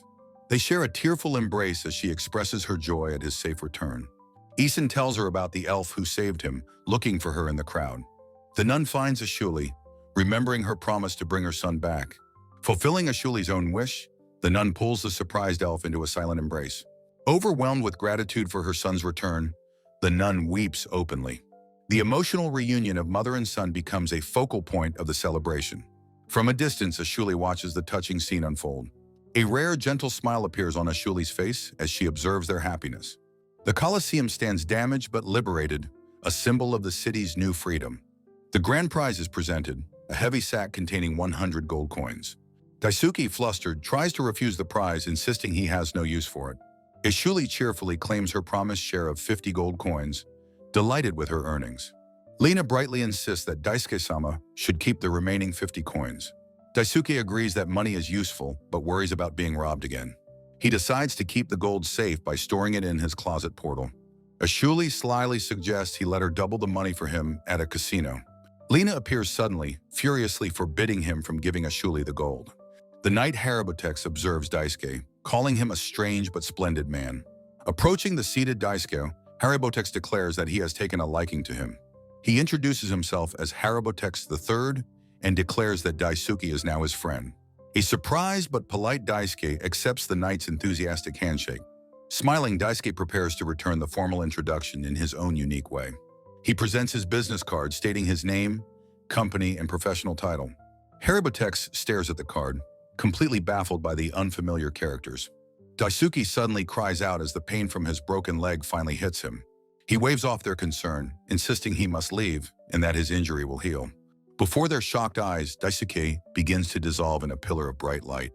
Ashuli stares, wide-eyed, realizing he is using some form of teleportation magic. He gives a final wave goodbye, promising to return as Lena says they will wait. Harabotex watches the empty space, remarking again on what a strange man he was. Lena's eyes go wide as she gasps, having a sudden, important realization. As Lena cries out for her wallet, Ashuli smugly reveals she's had it all along. Daisuke reappears in his apartment, surrounded by his impressive airsoft collection. He takes a firm step forward, his leg now miraculously healed. He exclaims in relief, grateful for the gate's convenient healing properties. Krim's voice explains the gate fully restores him with every use. The scene shifts to the modern, glass-walled skyscraper where Daisuke works. Back at his desk, Daisuke hums cheerfully, his colleague noting his high spirits. A grand, formidable castle is shown, the seat of the powerful Gilnia Empire. A guard announces the return of the disgraced governor Hildet to the royal court. Hildet bows his head, offering a profuse and fearful apology to his king. He kneels before the empty throne, surrounded by the king's four imposing counselors. A woman on the council scoffs, saying she's heard he lost the golem. Another council member adds that it was reportedly destroyed by a single person. Accused of lying, Hildet frantically insists that his unbelievable report is true. He explains the man called himself a salaryman and used strange, powerful weapons. A hooded figure remarks that salaryman is a profession they have never heard of. From his throne, the king listens silently, his face obscured by heavy shadow. The Dark Knight Zold appears, kneeling and announcing his presence before the throne. The king gives a single command: find the man and capture him. Zold bows his head in acknowledgement, accepting the mission without a word. In the treacherous Cayman Strait, a large sailing ship is attacked by sea monsters. Sailors on deck desperately try to fend off a massive tentacle with torches. The entire ship is ensnared by the crushing tentacles of a colossal beast. A sinking vessel illustrates the recent string of mysterious disappearances in the area. Back in the port town of Kessin Norma, Ashuli walks through the streets. Ashuli is now working, dressed in a frilly waitress uniform and carrying mugs of ale. She cheerfully serves enchanted patrons who have returned to see her again. With a playful wink, she encourages her happy customers to spend lots of money. She asks Lena if she's had any luck finding information about Oliver. Lena sighs, admitting she had hoped to find a clue here, but has failed. Ashuli teases Lena about Daisuke, who flusteredly denies knowing about his love life. The proprietress wonders why they're working, reminding them of their prize money. Ashuli boasts she'll blow it all at the casino, much to Lena's horror. The proprietress observes that Daisuke seems to appear wherever Lena is. Ashuli agrees, certain she will meet him again if she sticks close to Lena. Lena changes the subject, worrying about the terrible injuries Daisuke sustained. Ashuli dreamily declares that Daisuke fought for her, and she will heal him next time. A familiar gladiator approaches their table, saying he knows they seek a swordsman. Lena and Ashuli look up, surprised by his sudden and direct question. The scene shows the exterior of the Sangote, the eatery where they work. Inside, the gladiator sits down with the two women to share what he knows. He tells Lena he knows a man with her exact sword style, and she asks if it's Oliver. The gladiator closes his eyes, admitting that he never learned the man's name. He explains this information is his way of thanking them for saving his life. He begins his story, set 6 months ago when thieves were plaguing the town. A mysterious hooded swordsman appeared and single-handedly defeated the entire gang. He demonstrates the man using the sonic zapper, a spinning attack identical to Lena's. The gladiator explains that the mysterious swordsman was looking for a ship to a dungeon. Lena's eyes widen with interest as she repeats the word dungeon. He points to an uninhabited island on a map near the dangerous Kimen Strait. He says this island is home to a dungeon known as the Akshindane Cave. Ashuli recognizes the name, noting it's a very dangerous, monster-infested place. The gladiator agrees, saying he remembered the swordsman because so few dare to go there. He adds that the dungeon is rumored to hold untouched treasures and powerful items. Lena studies the map, whispering the dungeon's name with renewed determination. At the bustling docks, Lena and Ashuli find the ship that will take them. Now in their traveling attire, Lena and Ashuli stand ready for their new journey. Lena turns and thanks the proprietress of the Sangote for all her help. The old man from the eatery tells them it will be lonely in town without them. Lena asks why Ashuli is joining, and she cheekily replies that Daisuke will show up. Ashuli pauses for a moment before giving her other, more sincere reason. She admits she has grown fond of Lena and thinks traveling with her will be fun. Flustered, Lena calls her a handful, but agrees that company on the road is welcome. With a bright, happy smile, Lena formally invites Ashuli to come along with her. The two friends walk side by side toward the massive sailing ship at the pier. The captain gives the command, and the ship's heavy anchor is raised from the water. A ship's anchor is raised from the water as a command is shouted. A booming command echoes across the deck as the ship's great sails are hoisted. The captain declares their departure as the massive ship begins its ocean journey. Lena stands at the railing, her face alight with joy in the sea breeze. She closes her eyes with a blissful smile, remarking how wonderful the wind feels. The captain asks if they truly intend to visit the island. Lena cheerfully confirms. He explains the island is a stop on his route to an uninhabited port. He informs them he will return to pick them up in exactly 6 days. A modern polished dress shoe steps firmly onto the weathered wooden deck. The captain and his crewmen cry out in shock as Daisuke materializes before them. Daisuke simply offers a friendly and casual hello to the stunned sailors. He marvels at the ocean, while the captain demands to know where he came from. Ashuli rushes forward, grabbing Daisuke's arm and calling his name in surprise. Lena also approaches, relieved but concerned, addressing him as Daisuke-sama. She asks if his injuries are okay, and he cheerfully reassures her not to worry. The captain, checking his manifest, fumes that this man isn't on the passenger list. Daisuke apologizes profusely for the intrusion, immediately offering to pay for passage. The captain objects, stating they only have enough food for the official passengers. Daisuke smiles, saying not to worry, as he brought food from a convenience store. The captain is left utterly bewildered by the strange, foreign word, konbini. Daisuke's modern supplies are revealed, a bento, noodles, and a bottle of water. A sailor marvels at the strange food, as Daisuke tells them not to eat his dinner. Lena is amazed, realizing a clue to Oliver's whereabouts has appeared on the ship. Lena and Daisuke stand on deck, discussing their plans for the voyage ahead. Daisuke leans on the railing, shielding his eyes as he watches the gulls fly by. He takes a quick selfie with his phone, capturing his friend's curious expressions. The majestic sailing ship continues its journey, cutting through the vast open sea. That evening in the cabin, Daisuke notes how late it's gotten as they relax. Ashley cheekily asks Daisuke if he wants to sleep with her, shocking Lena. Daisuke explains he must return for a bit, as the trip will take 3 days. He offers them a souvenir from a colleague, a box of food from Fukuoka. The crew gathers around, fascinated by the strange and exotic prepackaged gift. A frantic crewman bursts in, shouting for the captain about a dire emergency. On the dark deck, the crew stares at a single, ominous tentacle in the water. A sailor shouts for a light, pointing out the strange shape to the captain. The captain wonders if it's a lizardman, but knows they don't inhabit the sea. He realizes it's a monster that can act outside the water, a grave threat. The sailors cry out in terror as a massive tentacle whips towards the ship. Lena's expression hardens into one of fierce determination as she prepares to act. A silver blur flashes through the night as her sword slices toward the limb. She unleashes her Sky Fang Flash, severing the tentacle and saving a crewman. She asks the rescued sailor if he is all right. He thanks her for saving him. More tentacles appear, and a sailor shouts that there are 2 more on their side. Another crewman curses in frustration, wondering how many of the creatures there are. The captain roars for all hands to arm themselves and fight off the sea monsters. Daisuke draws his pistol and offers to help, surprising the captain with his weapon. The captain appreciates the thought but tells the passenger to get inside for safety. A sailor struggles in the dark, wondering what kind of creatures they are facing. The entire ship lurches violently as a sailor screams that it is tilting. The high-angle view shows the chaos as everyone is thrown off balance. A crewman is sent flying across the deck with a terrified, prolonged scream. The captain, recovering, realizes this is not just a simple swarm of monsters. His eyes widen in absolute horror as he recognizes the true legendary threat. He screams that the colossal, one-eyed beast before them is the dreaded Kraken. The legendary Kraken, a giant mollusk with many tentacles, looms over the ship. The captain is sent stumbling across the deck by the ship's violent rocking.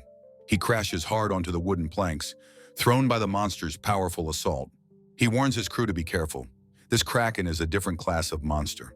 A sailor realizes this creature must be the cause of all the recent shipwrecks. The crew desperately tries to push the massive, slimy tentacles off the ship.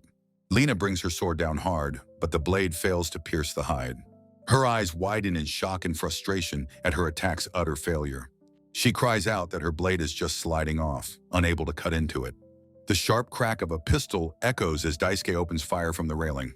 Daisuke notes with frustration that his bullets don't seem very effective. A sailor screams as he is thrown from his feet by the ship's violent lurching. Barrels and supplies are sent tumbling into the churning sea below. The captain desperately warns everyone not to fall in, lest the Kraken eat them. Below deck, the genius mage Mikkel is thrown from their bunk with a cry. They land hard on the cabin floor, letting out a sharp grunt of pain. Mikkel sits up, looking around with an expression of pure annoyance. They complain about the captain's terrible piloting, seeing the ship's severe tilt. Mikkel grabs their robes, determined to go give the captain a piece of their mind. On deck, Daisuke fires his shotgun, providing covering fire for Lena. Lena turns to him, gratefully thanking her, Daisuke-sama, for the assistance. A close-up shows the powerful form of Daisuke's SPAS-12 combat shotgun.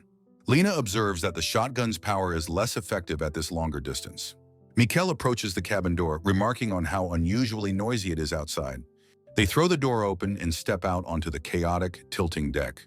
Mikkel cries out in shock at the sight of the Kraken attacking the ship. They grimace in disgust, remarking on how slimy and gross the creature looks. The captain, seeing them, furiously yells at them not to come outside. Mikkel ignores the captain's warning, their attention fixed on the monstrous foe. They declare that the mana in their body will become a scorching flame. With a powerful cry of "Fireball!" they launch a massive sphere of flame.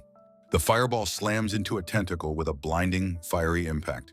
The sailors stare in awe, exclaiming that it's incredible, that it's magic. A sailor tells Mikkel they are amazing. Mikkel smugly agrees it's only natural. Winking, Mikkel proudly declares that they are, after all, a genius mage. The captain realizes the creature's weakness is fire and orders torches prepared. He is thrilled, exclaiming his surprise that they had a mage on board. He asks for another shot, but Mikkel tells him it is impossible. Mikkel explains they used all their magic and must rest to recharge it. The sailors try to fight back with torches, but the Kraken is too far. The torches sizzle and are extinguished by the sea spray from the tentacles. The captain exclaims that the fire is working, as Daisuke sweats nervously. Daisuke remarks that the burning flesh smells like festival stand grilled squid. A sailor notes that fire works on the tentacles but can't reach the main body. Ashuli observes that the creature is intelligent, deliberately keeping its distance. She realizes it knows they cannot get close enough to harm its main body. A tentacle suddenly grabs a sailor, who screams for help as he's lifted away. With a roar from his shotgun, Daisuke blasts a kraken tentacle, saving a sailor. He checks on the rescued man, who confirms with relief that he was saved. A frantic crewman alerts the captain that the ship is listing and taking on water. The captain bellows in shock and disbelief at the dire news of his vessel.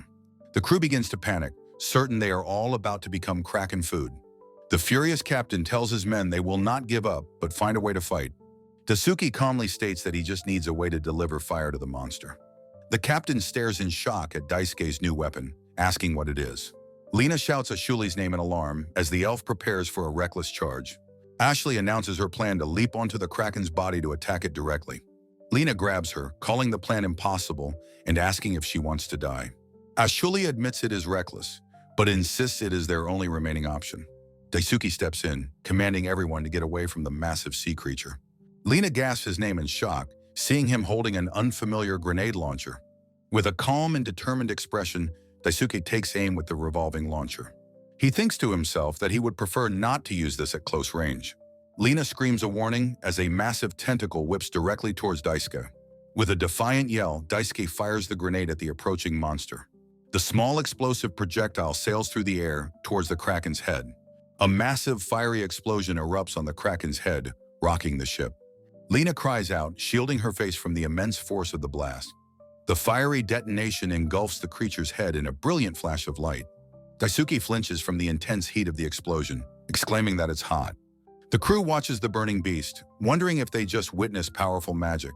The weapon is identified in a caption as an MGL, a revolving grenade launcher. It is explained as a firearm that can launch 6 consecutive explosive grenades. Daisuke realizes with a jolt of panic that he has only angered the creature. As the enraged kraken lunges, Lena calls out Daisuke's name in alarm. Ashuli prepares to fight as the captain yells for another explosive shot. The kraken's colossal, tooth-filled maw looms over the ship, ready to devour it. Daisuke plants his feet firmly on the deck, preparing for one final, crucial shot. He fires a second grenade, sending it hurtling towards the creature's open mouth. The grenade flies true, disappearing directly into the kraken's gaping gullet. A muffled explosion erupts from within, causing the massive beast to recoil. The kraken thrashes violently in its death throes before sinking beneath the waves. The captain and his crew erupt in joyous cheers, celebrating their impossible victory. The young mage Mikkel stares on, their eyes wide with utter astonishment. Mikkel admits to himself that the older man is actually quite skilled. 2 days later, the battered ship finally arrives at the mysterious Verdant Island. Lena recognizes it as the island her master Oliver was heading towards. Daisuke steps onto the shore, cheerfully announcing that they have finally landed. Lena and Ashuli greet him with bright smiles, happy to see him again. The captain informs the party he will return to pick them up in 3 days. A sailor is surprised to see Mikkel, asking if the young lady has business here. Mikkel confidently declares that the dungeon on this island exists for them. They are surprised that anyone else would have business on this remote island. Lena approaches the youth, asking if they happen to be a magic user. Mikkel winks slyly, implying they are far more than an ordinary mage. They proudly introduce themselves as Mikkel, the genius mage, full of confidence. Ashuli scoffs in annoyance, muttering about Mikkel calling themselves a genius. Mikkel explains that their genius comes from their ability to use any magic. They add that Daisuke has some skill, even if he isn't a genius. Ashuli interrupts Daisuke, asking Mikkel to repeat their name. Daisuke? Daisuke formally apologizes for the delay and introduces himself as Koga Daisuke. Mikkel repeats the name Daisuke, thinking to themselves that it is a good name. Mikkel explains their quest as a mage lies within the island's ISEKAI'D cave. They turn to Daisuke with a curious smile, assuming he is on a similar quest. Daisuke clarifies that he is just an escort for his friends and has no magic. Mikkel is baffled, wondering what his strange power could be, if not magic. Ashuli warns Mikkel that the dungeon is dangerous and they should stay behind. Mikkel grabs Daisuke's arm, insisting they go together since they are a genius. Lena laughs warmly, observing how quickly Mikkel has grown fond of Daisuke. Worried for Mikkel's safety, Lena suggests that they all enter the dungeon together. Ashley scowls, clearly irritated by the young mage's overly confident attitude.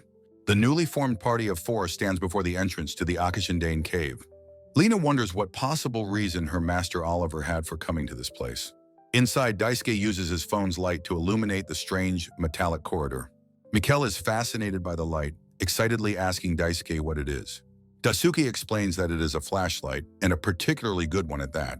Lena asks if it is a magic item. Daisuke clarifies it is an electrical product. Mikkel smiles brightly, thinking to himself how interesting Daisuke is. Lena notes the dungeon's artificial feel, so different from a natural cavern. Mikkel explains it is a ruin built by an ancient magical civilization. They add that it was an important facility with many still active mechanisms. Ashley raises her hand, indicating she has a question for the young mage. She excitedly declares her intention to take some of the ancient treasures home. Lena points to the wall, noticing some kind of strange writing carved there. Ashley identifies it as ancient text, which she admits she is unable to read. Mikkel translates the text about a trial for those who seek great power. Lena is impressed, but Mikkel smugly says it is only natural for a genius. Ashley scoffs, saying it just means they have to work hard for the treasure. Daisuke finds the word trial intriguing, comparing it to an adventure movie. Lena urges everyone to stay on their guard as they venture deeper inside. Mikkel sternly warns the group not to carelessly touch or step on anything. A loud mechanical clunk echoes through the corridor as the party walks. Daisuke stops, a nervous sweat on his brow as he registers the sound. Mikkel asks about a strange sound. Daisuke confirms he also heard the clunk. Lena turns to Ashley, asking if she also heard the sudden, strange noise. Ashley looks down, realizing with a start that she has stepped on something. Lena and Ashley look up with panicked expressions as the hidden trap activates. Mikkel shouts in alarm that one of the dungeon's mechanisms has been triggered. Daisuke warns them to be careful and asks Lena to protect the young Mikkel. Ashley apologizes profusely, admitting it is her fault for not watching her step. The group huddles together, bracing themselves for whatever the trap has in store. Mikkel and Daisuke look around, confused when nothing seems to happen immediately. Lena is relieved they are safe, but Ashley complains that she gave her a fright. Suddenly, the floor gives way, sending the entire party down a hidden slide. Daisuke screams in terror as he and Mikkel plummet into the darkness below. Lena and Ashley also scream as they fall, separated from their companions. They all land in a heap at the bottom, dazed and confused by the sudden fall. Ashley takes a careless step, triggering a hidden trap mechanism. The floor gives way beneath them, sending them plummeting down. The party is separated, each member sent down a different slide. Daisuke and Mikkel are ejected from a chute into a chamber. Daisuke lands ungracefully, crashing headfirst onto the stone floor. He groans in pain, rubbing his head as Mikkel sits nearby. Mikkel asks if he is all right, and he quickly reassures them. Daisuke looks around in a panic, realizing their friends are gone. Elsewhere, Lena calls out for them while Ashley curses the trap. Mikkel calmly deduces that they have been split into two groups. Daisuke looks up the slide, confirming there is no way back. Mikkel looks at Daisuke, determined to press onward and find them. They express their hope of reuniting with the others further in. Daisuke smiles, agreeing that Lena is surely thinking the same thing. He comments on the vast space, comparing it to a subway station. Mikkel nervously holds on to the back of Daisuke's shirt for safety. His flashlight beam reveals a massive mural covering the entire wall. They gaze upon an intricate carving of a great ancient dragon. Daisuke is thrilled, exclaiming that dragons truly exist in this world. He decides to take a commemorative photo with his smartphone. Mikkel notes the carvings are unlike any they have ever studied. Another mural depicts ancient heroes battling a colossal, monstrous foe. They translate the story of a giant of the end from the earth. The text explains humanity was nearly destroyed by the giant's power. A divine weapon then descended from the sky to fight the beast. Mikkel leans closer, wondering what this divine weapon could be. Daisuke urgently calls Mikkel over, having made a shocking discovery. Mikkel turns, asking what has startled their normally calm companion. The ancient carving of the divine weapon is a modern handgun. A rattling sound interrupts them as Daisuke shouts that bones are moving. A horde of armed skeletons with glowing eyes rises to attack. In the other chamber, Ashley lets out a piercing shriek of terror. She clings to Lena, wailing about the approaching skeletons. Ashley cries that she is terrified and cannot handle this situation. The animated remains of fallen adventurers advance upon the two women. A skeletal warrior raises its rusted sword to strike Ashley down. She cowers in fear, pleading for the creature to stay away. Lena's sword flashes, shattering the attacking skeleton's skull. She stands protectively before Ashley, surrounded by the undead horde. With a powerful shout, she readies herself for the coming battle. A terrified Ashley watches from behind as Lena prepares to fight. Lena warns the skeletons that if they seek a fight, she will oblige. She stands resolute, declaring that she will be their opponent. The skeletal legion stares back, its empty eyes glowing malevolently. She grips her blade, calling upon her sword to grant her strength. Ashuli offers some shaky but heartfelt words of encouragement. With a mighty roar, Lena charges headfirst into the enemy ranks. Her blade meets the skeletons in a shower of sparks and bone. The force of her block is enough to crack the skeleton's skull. A close-up reveals the fierce and unwavering determination in her eyes. She unleashes a powerful slash, shattering a skeleton's entire ribcage. She finds herself surrounded, her sword blocked by multiple foes. With a grunt of effort, she forcefully pushes all of them back. A powerful upward swing sends shattered bones flying through the air. Ashuli watches the gruesome display, horrified by the scattered bones. Amidst the carnage, Lena challenges any remaining foes to step forward. Another wave of skeletal warriors advances to meet her challenge. 3 skeletons attack at once, but she calmly welcomes the fight. She shatters one of the skeletons with a surprisingly powerful kick. A quick spin and another skeleton is cut down by her flashing blade. She finishes the last one with a precise thrust to its skull. Ashuli marvels at Lena's bravery, asking if she isn't scared. Lena states that it makes no difference what her enemies are made of. Anyone who threatens her friends will be cut down by her sword. She carves a path through the undead, keeping Ashuli safe behind her. Ashuli is overwhelmed by the seemingly endless number of enemies. Lena realizes these must be the remains of previous adventurers. Ashuli admits this dungeon is far more dangerous than she expected. Lena urgently warns Ashuli to duck and take cover immediately. Ashuli yelps in surprise as she quickly hits the deck. Lena unleashes her signature spinning attack, the turning axis smash. The powerful technique sends shattered skeletons flying through the air. Ashuli points out the twitching bones, urging they escape now. She grabs Lena and pulls her along, pleading not to be abandoned. Elsewhere, Daisuke lets out a panicked yell, his pistol at the ready. From a kneeling stance, he opens fire on the skeletal horde. He sees the bullets pass through them, seemingly without any effect. Mikkel seems intrigued by the strange, smoking weapon in his hand. Mikkel advises that holy magic is the key to defeating the undead. They begin to chant an incantation, calling upon the holy light. They unleash the spell Holy Wind, a blast of sacred energy. The skeletons are instantly vaporized by the powerful holy magic. Mikkel celebrates their victory as Daisuke watches on in awe. However, a new wave of skeletons continues to advance toward them. Mikkel admits they are out of magic, but Daisuke thanks them. He realizes that while immortal, the skeletons are not invincible.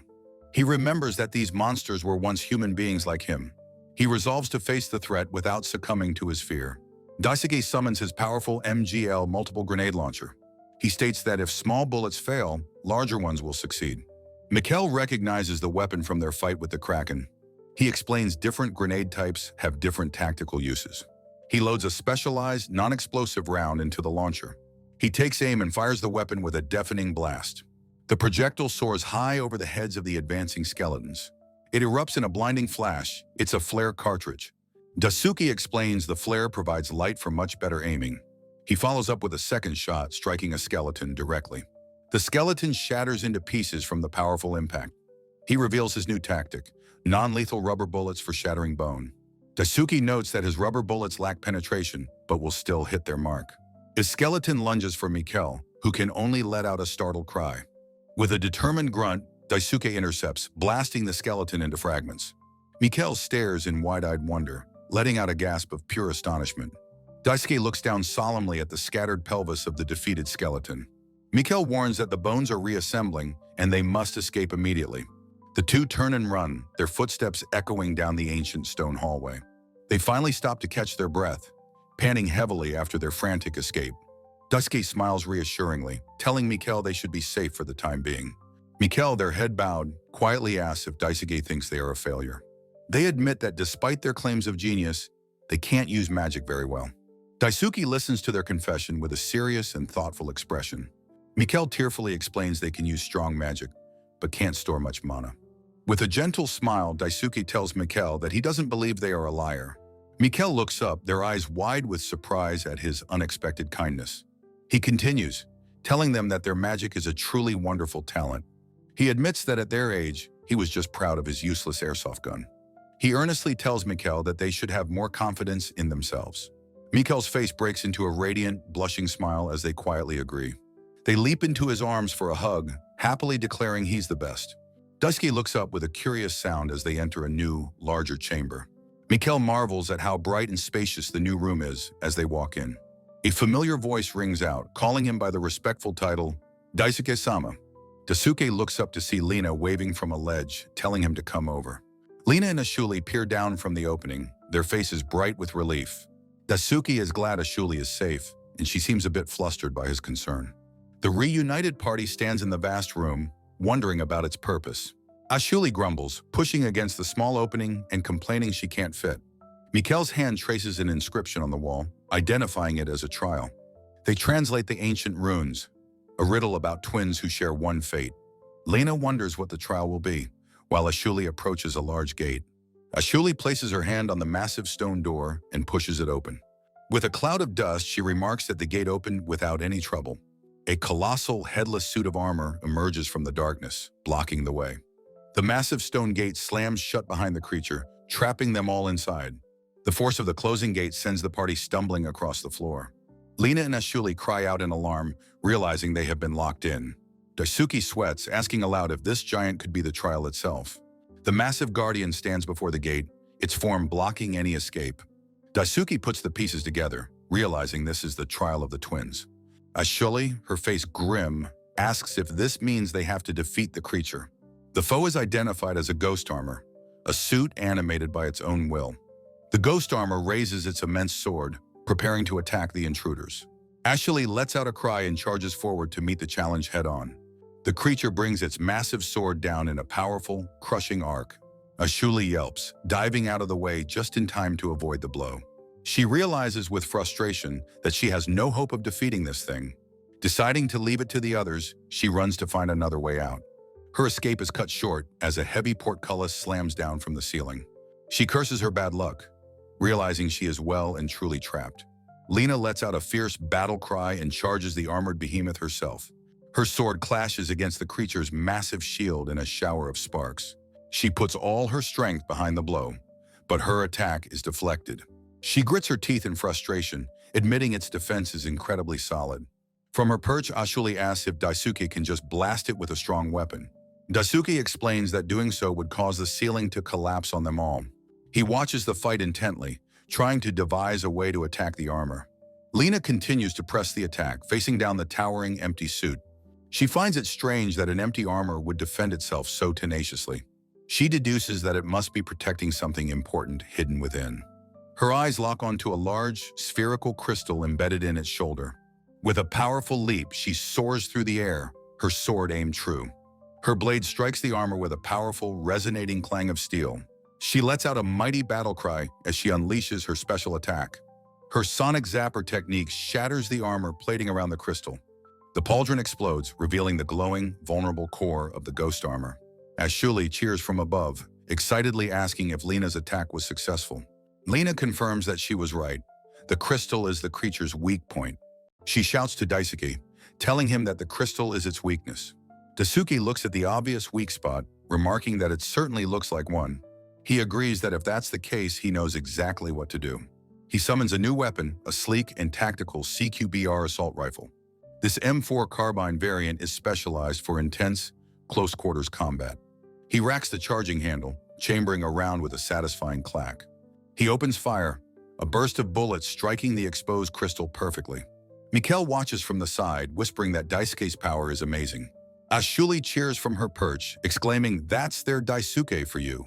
Daisuke's expression suddenly shifts to one of alarm as he notices a change. He shouts for them to wait, realizing something is going horribly wrong. The shattered crystal begins to glow brightly and rapidly regenerate itself. Lina is shocked to see the armor has returned to its original, pristine state. The single ghost armor glows brightly and splits into two identical copies. Lina stares in disbelief at the two towering, fully repaired armored knights. The two armors now stand guard, an even more formidable challenge than before. Mikkel looks on thoughtfully, their mind working to solve the dungeon's riddle. They recall the inscription, "The twins are two, yet one, sharing a single fate." They look at the two identical armors and finally understand the trial's meaning. Mikkel explains they must destroy the same spot on both armors at once. Lina understands the plan and turns to Daisuke, calling his name to coordinate. Daisuke tells Lena to choose the target, as he can provide covering fire. Lena declares they will start with the left arm and charges into the fray. Her feet pound against the stone floor as she dashes towards her target. She leaps high into the air, her sword arcing down towards the armor's arm.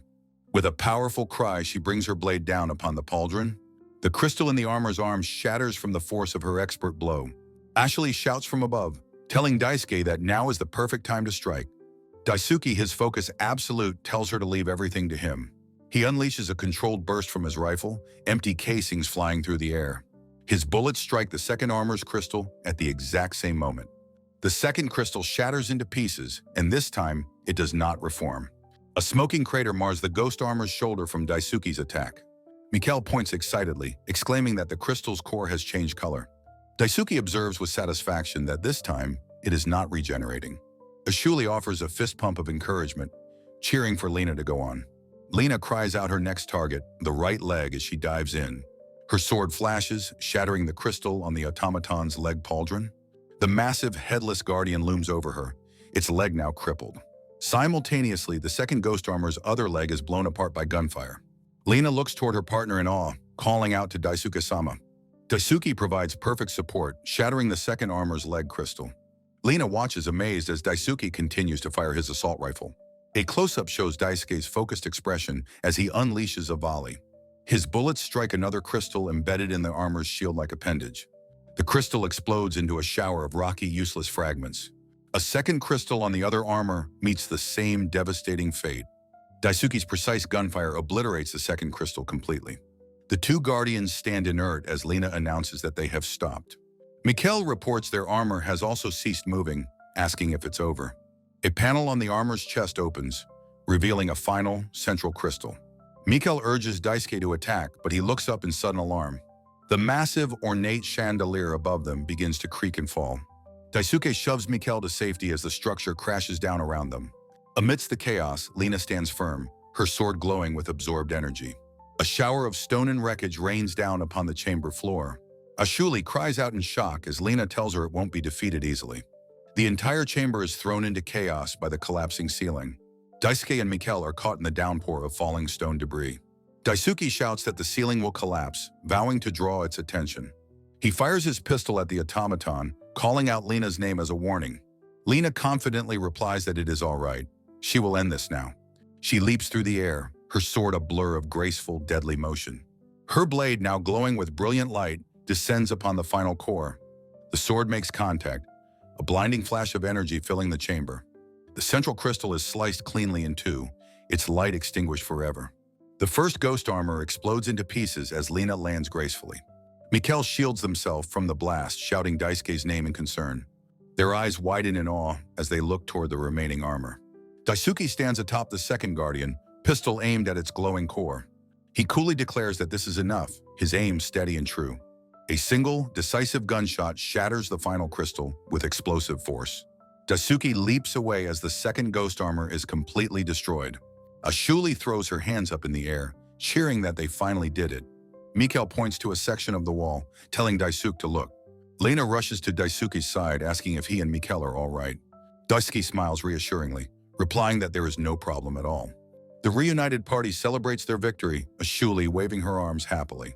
Lena points to a newly revealed doorway where the wall used to be. Mikkel translates an inscription, stating it permits passage to the worthy. Lena wonders tearfully if her master Oliver also passed through here. Daisuke gently reassures her, certain they will find a clue to him.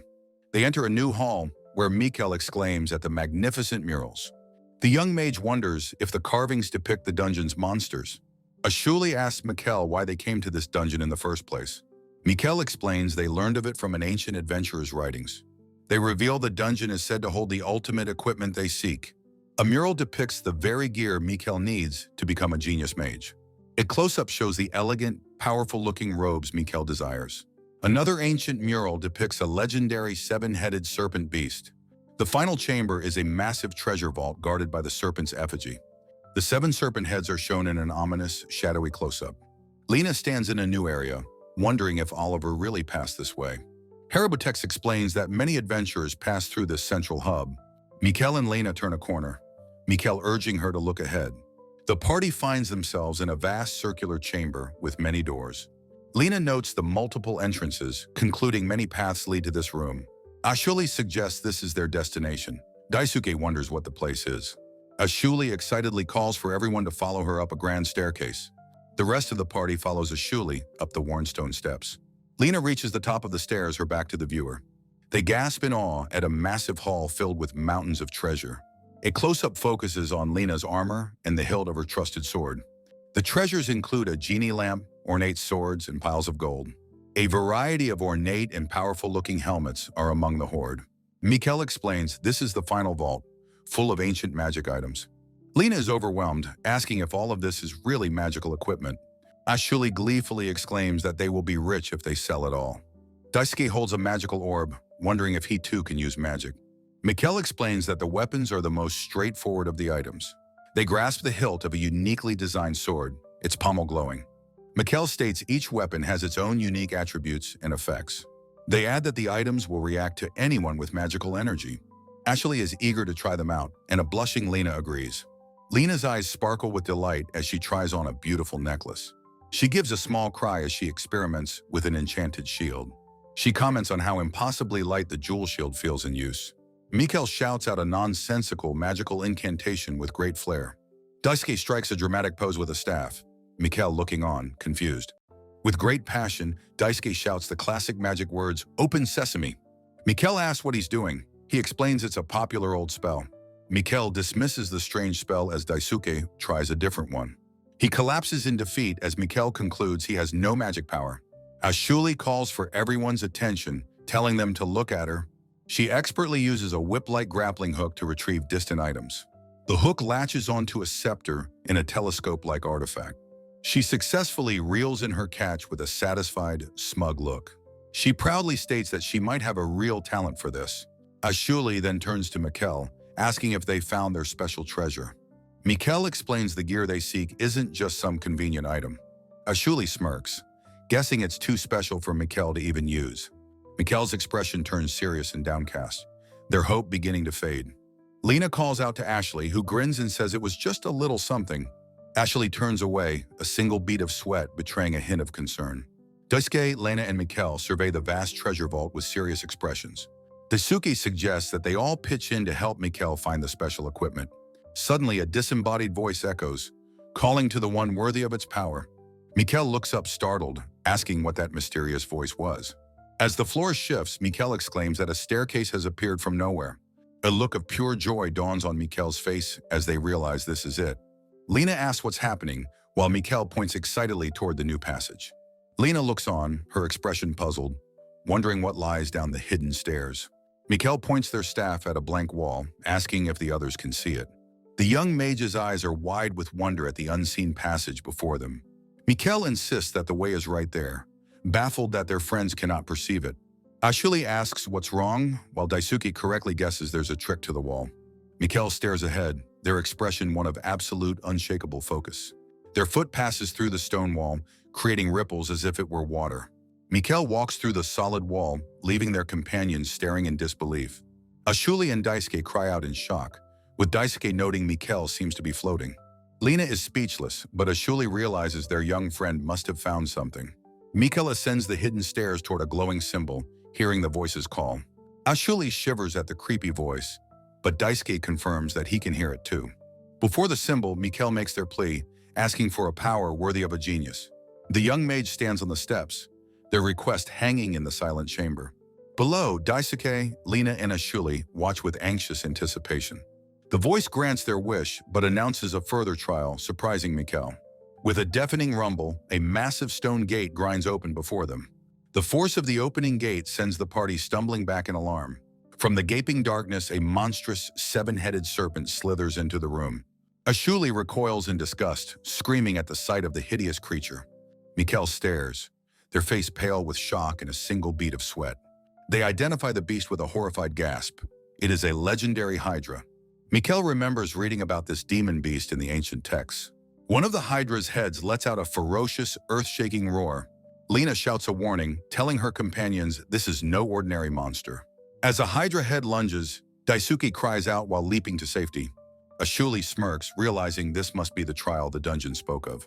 Mikkel, overcome with fear, tells everyone that it's hopeless and they must run. Lena's resolute voice cuts through the panic, telling Mikkel to go on ahead.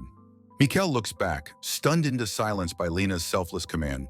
Lena stands firm before the beast, promising to hold it off for Mikkel. Mikkel stammers, unable to leave their friends to face such a monster alone.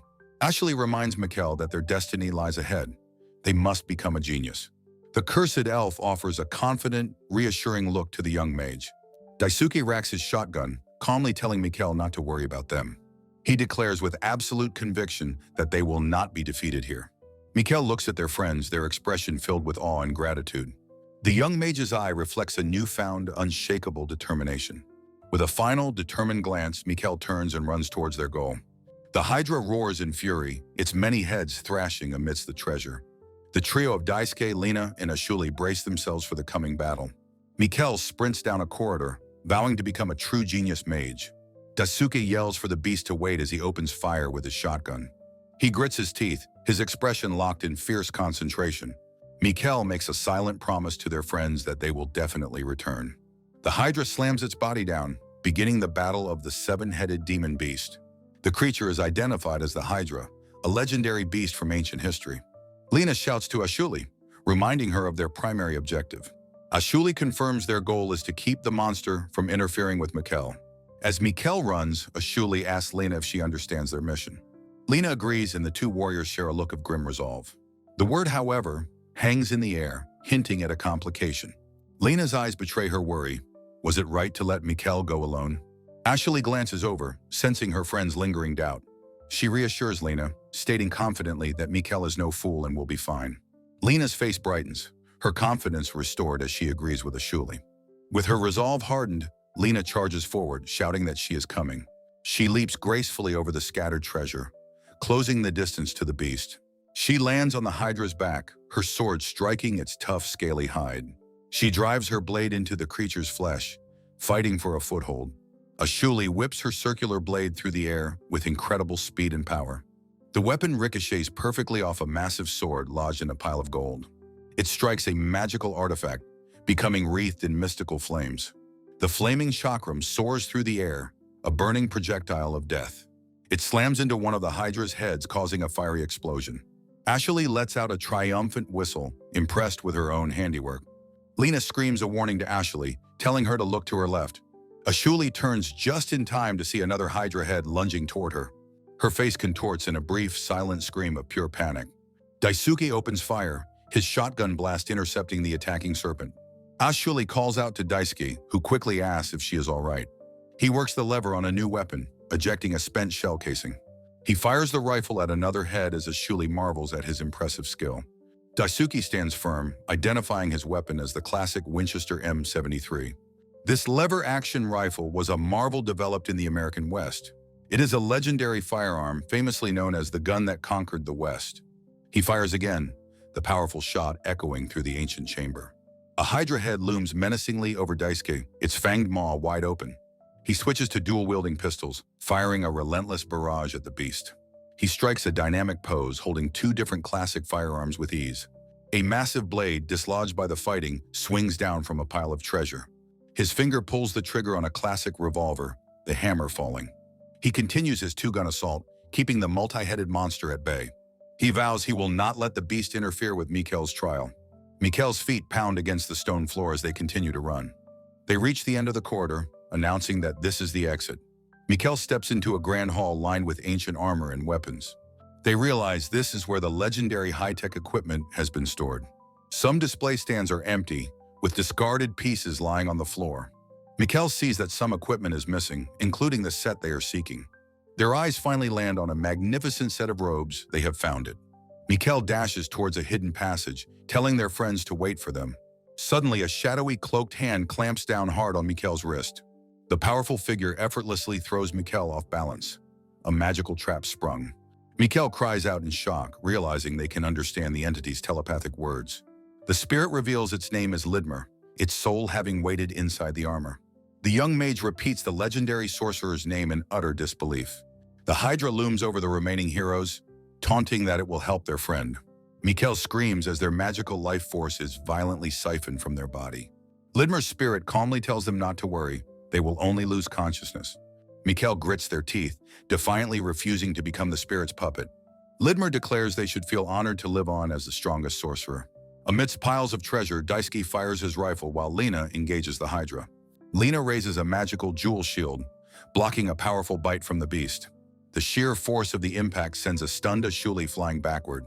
Daisuke leaps forward with his shotgun, blasting a Hydra head at close range. Ashuli sees the attack is working and yells for Lena to finish it.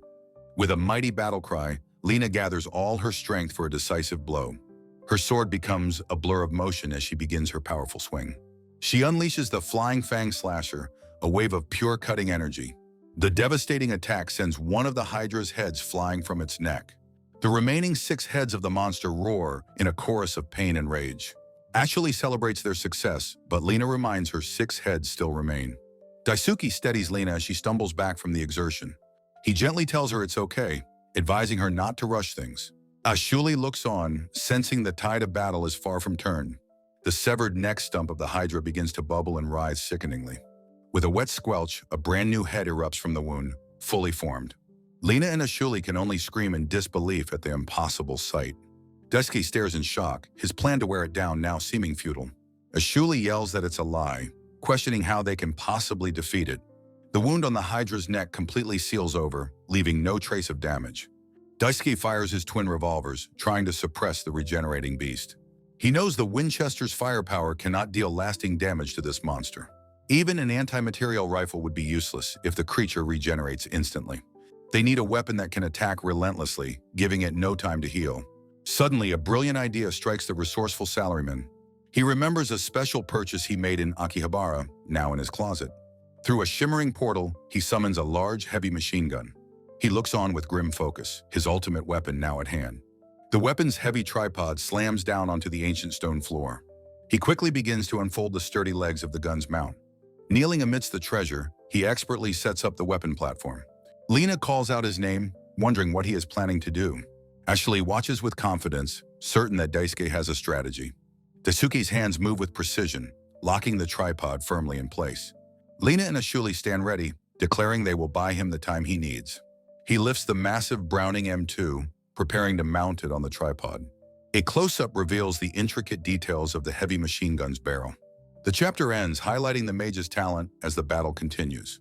One of the Hydra's massive heads lunges forward, its fanged maw open wide.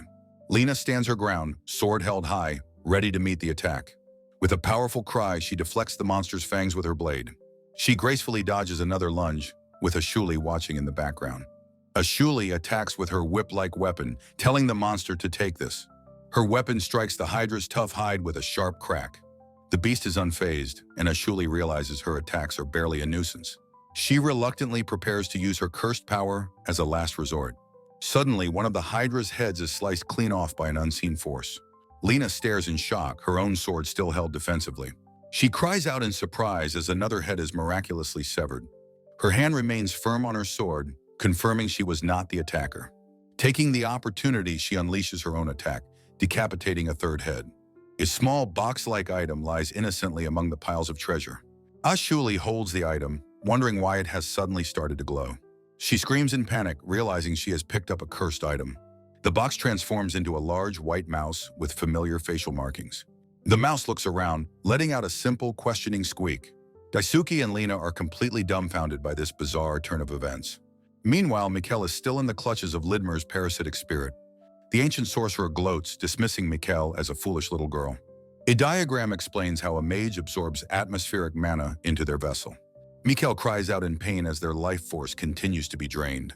Lidmer explains that a mage's talent is defined by their vessel and efficiency. The spirit boasts that its magical equipment is named after itself, the Lidmer. This armor expands the user's vessel, absorbing vast amounts of power. However, an ordinary human would lose consciousness before the process ends. Lidmer declares that resistance is futile and demands Mikkel's body. Ethereal energy continues to flow from Mikkel into the spirit's grasp. The spirit senses that something is wrong, that this is not going as planned. Mikkel feels an unexpected surge of power, wondering what is happening. Lidmer is shocked that Mikkel is still conscious despite the massive power drain. A faint, knowing smile plays on Mikhail's lips as the tables turn. The spirit wonders aloud why the child can still move after all this time. Mikhail reveals that their own magical nature is the opposite of Lidmar's. They were born with a small vessel and poor mana absorption efficiency. The spirit listens, its glowing eyes fixed on the defiant young mage. Mikhail reveals their unique ability to draw in massive amounts of atmospheric mana. Because of this, their own mana never truly runs out, their vessel always full. Lidmar is utterly stunned by this impossible revelation. Mikhail feels their own power returning, now suppressing the ancient sorcerers. Lidmar realizes with horror that this child must be killed immediately. A brilliant wave of magical energy erupts from Mikhail's body. Their eyes snap open, blazing with a power they've never felt before. They unleash a wall of light, a spell far beyond their previous abilities. Mikhail exclaims in joy that they can now use magic they never could before. The ancient parasitic armor lies discarded and powerless on the floor. Mikhail stands bathed in a column of pure, triumphant magical light. Holding the sorcerer's hat, they declare that the equipment is now theirs. Lidmar's spirit fades, questioning how it could be defeated by this child. Mikhail smiles, now the true master of the legendary sorcerer's power. With bright, determined eyes, a young Mikhail declares that they are more of a genius. Amidst the dungeon's treasure, Daisuke quickly assembles a long, heavy weapon. He firmly locks a component into place with a loud metallic clack. Daisuke calls out in alarm as Lena sprints past him in a frantic dash. With a cursed mouse on her shoulder, Lena shouts that this is getting nowhere.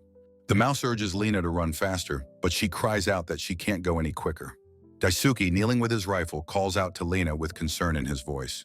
Lena glances back, reassuring Daisuke that they are fine and telling him to keep working. She suddenly trips, letting out a surprised "Wah!" as she stumbles to the floor. Her eyes widen in horror as she looks up from the ground, letting out a terrified shriek. Crying out in fear, she falls backward as a massive shadow looms over her. Lena screams that they are about to be eaten as the Hydra's fanged maw opens wide. From off-panel, a powerful voice incants the spell for a massive fireball. A fiery explosion engulfs one of the Hydra's head, sending it reeling back in pain. Lena and the mouse on her shoulder stare in wide-eyed shock at the sudden intervention. Daisuke, equally stunned, looks on with an expression of pure disbelief. The Hydra's head, scorched and smoking, recoils from the force of the magical blast. Rings of crackling energy begin to manifest in the air, heralding another attack. A storm of magical power erupts, blasting the writhing heads of the Hydra. Lena screams in terror as the overwhelming magical energy explodes around her. Mikhail, in their new robes, commands countless thunderbolts to strike down their foes. They thrust their hand forward, unleashing the devastating Thunder Barrage spell. Forked lightning crashes down from the ceiling, striking all 7 of the Hydra's heads. A scorched and smoking Hydra head slumps down, momentarily defeated by the lightning. Through the lingering smoke and dust, Mikhail strides confidently into the chamber. Their feet touch the stone floor as they apologize to their friends for the wait. With a proud smile, Mikhail announces their new identity as the Genius Mage. Lena, her face alight with joy and relief, happily calls out Mikhail's name.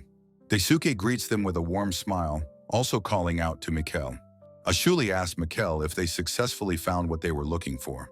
Lena, holding up the cursed item, says it was all thanks to everyone's help. Mikhail, with a slight blush, offers a quiet but heartfelt thank you in return.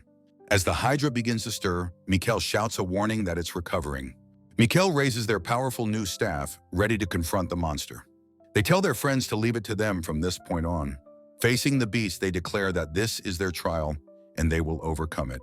Mikhail vows to show the Hydra the true, awesome power of a genius mage. They note that their new equipment, Lidmar, lets them store immense magic. They analyze the Hydra's key traits, its 7 heads and its regenerative ability. The many heads of the Hydra roar, preparing to renew their assault. A mouse warns Mikhail that the Hydra regenerates in the blink of an eye. Startled, Mikhail realizes the mouse just spoke, and that it must be Ashuli. Held in Mikhail's hand, the mouse explains it was a cursed item. Mikhail promises to remove the curse later and gently tosses the mouse away. Lena catches the mouse Ashley, who squeaks at her not to throw her. Mikhail warns everyone to stay back so they don't get caught in the magic. They vow to unleash a magical barrage so fast the Hydra cannot regenerate. A magical display on Mikhail's hat glows, showing their vast mana reserves. They chant an incantation, commanding freezing ice to become piercing arrows. A volley of massive ice shards, a freeze arrow, slams into the Hydra. Daisuke is forced to dive for cover as the powerful ice spell erupts nearby. He cries out as the blast of freezing energy explodes just behind him. Mikhail asks if Daisuke's all right, and he thanks them for the timely save. Mikhail declares that they won't let anyone else interfere with this battle. They command the wind to form countless blades and slice their foe apart. A powerful wind slasher spell sends a vortex of cutting wind at the Hydra. Several of the beast's necks are cleanly severed by the magical whirlwind. Lena watches in awe, remarking that this is Mikhail's true power. Mikhail looks on with intense focus, their eyes gleaming with newfound strength. The severed heads of the Hydra lie smoking on the treasure room floor. Mikhail notes that the Hydra's regeneration is indeed incredibly fast. They look at their hat's display, noticing the mana gauge is decreasing. Mikhail realizes this is a visual gauge of the Hydra's remaining magic. They command their legs to move like the wind and kick off the ground. Using an axle speed spell, Mikhail dashes forward in a blur of after-images. They declare their intention to close the distance and finish the fight. With incredible agility, Mikhail slides under one of the Hydra's snapping heads. They land gracefully on the monster's massive, scaly back, staff at the ready. Mikhail unleashes their ultimate spell, calling upon the karmic flames of hell. A torrent of black hellfire erupts, completely engulfing the legendary beast. Lena and Mausashuli shout in amazement at the incredible display of power. Though impressed, Lena worries if Mikhail is all right after such a huge spell. Mikhail strains, pouring every last bit of their power into the attack. They think that surely the Hydra's regeneration must be at its limit now. But to their horror, they realize it's becoming more resistant to damage. The Hydra endures the flames, its very form beginning to twist and change. The Mausashuli asks Lena what's happening, sensing the change in the Hydra. Two heads emerge from the fire, their scales now a ghostly white and armored. Mikhail stares in absolute shock at the creature's horrifying transformation. The fully evolved, seven-headed draconic Hydra now looms over the lone mage. Mikhail cries out in disbelief, realizing the Hydra has somehow transformed. A disembodied voice mocks the foolish girl for thinking Lidmer was present. The voice explains the Hydra has now developed a resistance to her magic. It reveals the Hydra's true legendary power is not regeneration, but adaptation. The draconic heads roar, their power now far greater than it was before. The voice clarifies that only one of the seven heads is the true body. Mikhail's failure, it states, was not focusing their attacks on that one head. Mikhail desperately tries to cast another fireball, but the spell fizzles. The tiny embers bounce harmlessly off the Hydra's nigh invulnerable hide. The Hydra taunts that such weak magic won't work, and that Mikhail has other spells. Mikhail gasps, realizing with dawning horror that they are out of mana.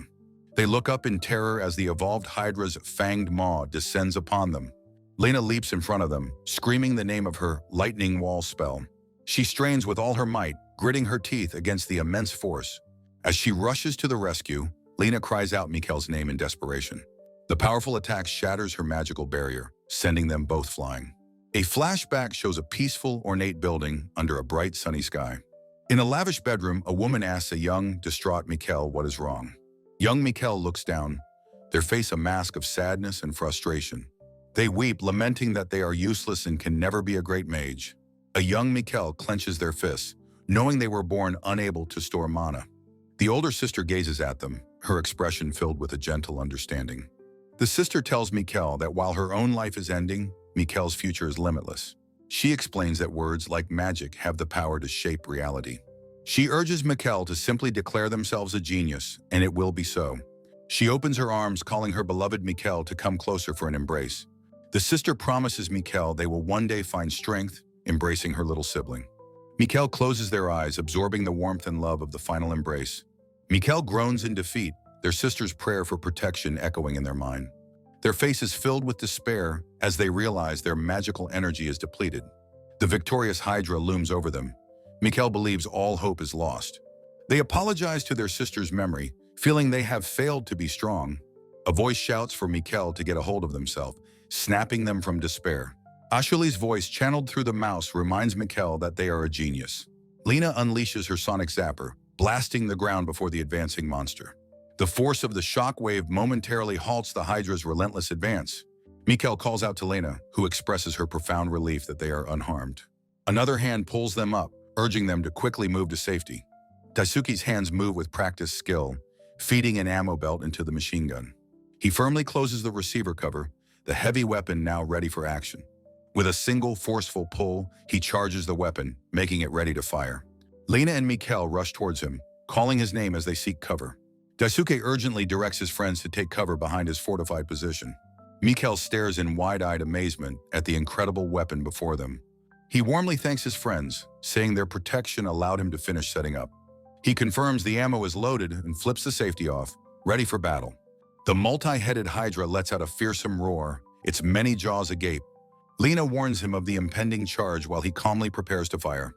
The massive beast thunders across the floor, closing the distance in an instant. Daisuke shouts the final command, his face a mask of intense concentration. The heavy machine gun erupts in a blinding flash of fire and smoke. From behind, Daisuke is a steady silhouette amidst the storm of his own making. His expression is one of pure focus, his eyes fixed on the target. The Hydra's heads disintegrate under the overwhelming barrage of .50 caliber rounds. Lena screams, utterly stunned by the sheer destructive power she is witnessing. Mikkel marvels at the ferocious attack, a type of power they have never seen. A wisp of smoke curls from the end of the gun's hot barrel. Daisuke looks over his shoulder, telling Mikkel that they have a bright future ahead. The scene flashes back to his sister, who spoke those very same words of encouragement. Mikkel is stunned, hearing their sister's hope echoed in Daisuke's voice. He reassures them not to rush, saying they have plenty of time to grow. He vows that he will not allow the monster to interfere with that future. He declares that he and his Browning M2 will be the ones to stop it. He resumes firing, the bullets shredding the beast as it tries to reform. The Hydra's head is blown back by the force of the devastating attack. Lena stammers that this power is on a completely different level than before. Daisuke remains focused, a calm operator behind the devastatingly powerful weapon. Spent shell casings pile up around the base of the impressive Browning M2. He internally notes that this heavy machine gun was made by a genius designer. He explains that it fires the same powerful rounds as his sniper rifle, but continuously. The mouse is flabbergasted that such a powerful weapon can attack continuously. Lena urgently warns Daisuke that the monster has begun to regenerate its wounds. Amidst clouds of smoke, the Hydra's mangled body begins to pull itself back together. Lena asks how it keeps regenerating, questioning if the monster has a weak point. Mikkel explains to Daisuke that only one of its 7 heads is the true body.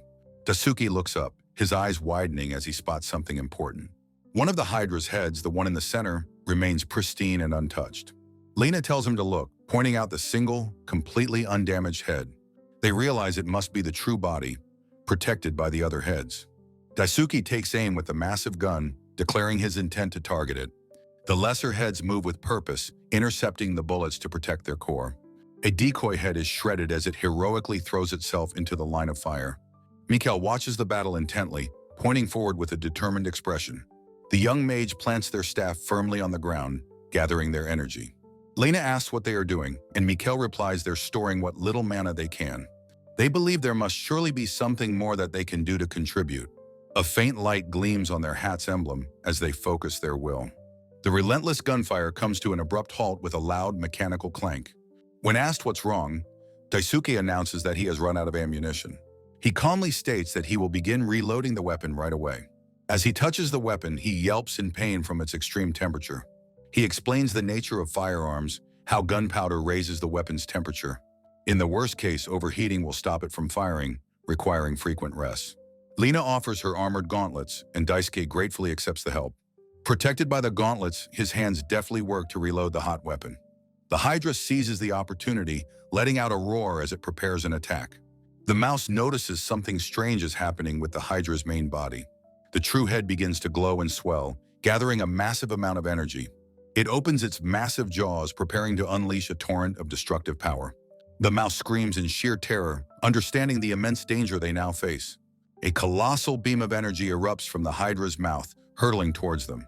Daisuke and Lena can only stare in horror at the approaching wave of destruction.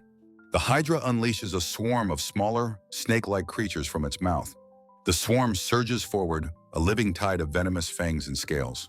The Hydra's main head watches coolly as its swarm attack closes in. Mikkel slams their staff down, creating a shining wall of light to block the swarm.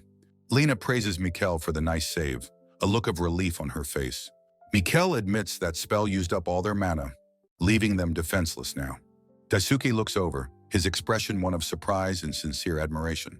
He smiles warmly, telling Mikkel that their display of magic was magnificent. Mikkel's face lights up, and they happily call out Daisuke's name. Lena is shocked, never imagining the main body possessed such an attack. Daisuke announces the reload is complete, and he is ready to fire at will. The mouse cheers him on as Daisuke once again prepares to fire. With a final shout, he unleashes another devastating volley from the machine gun. The storm of bullets rips through the Hydra's shield of regenerating flesh. The lesser heads are obliterated, leaving the true body completely exposed. Lina warns that the main body is using its other heads as a shield to flee. Daisuke's expression is resolute as he declares he will not let it escape. A final concentrated burst of fire completely obliterates the Hydra's true head. The Hydra's shredded flesh begins to writhe and knit itself back together. Mikkel warns that its regeneration is accelerating, adapting to Daisuke's attacks. Lina watches in horror as new heads sprout to replace the destroyed ones. The Hydra's central head glows, gathering power for a devastating counterattack.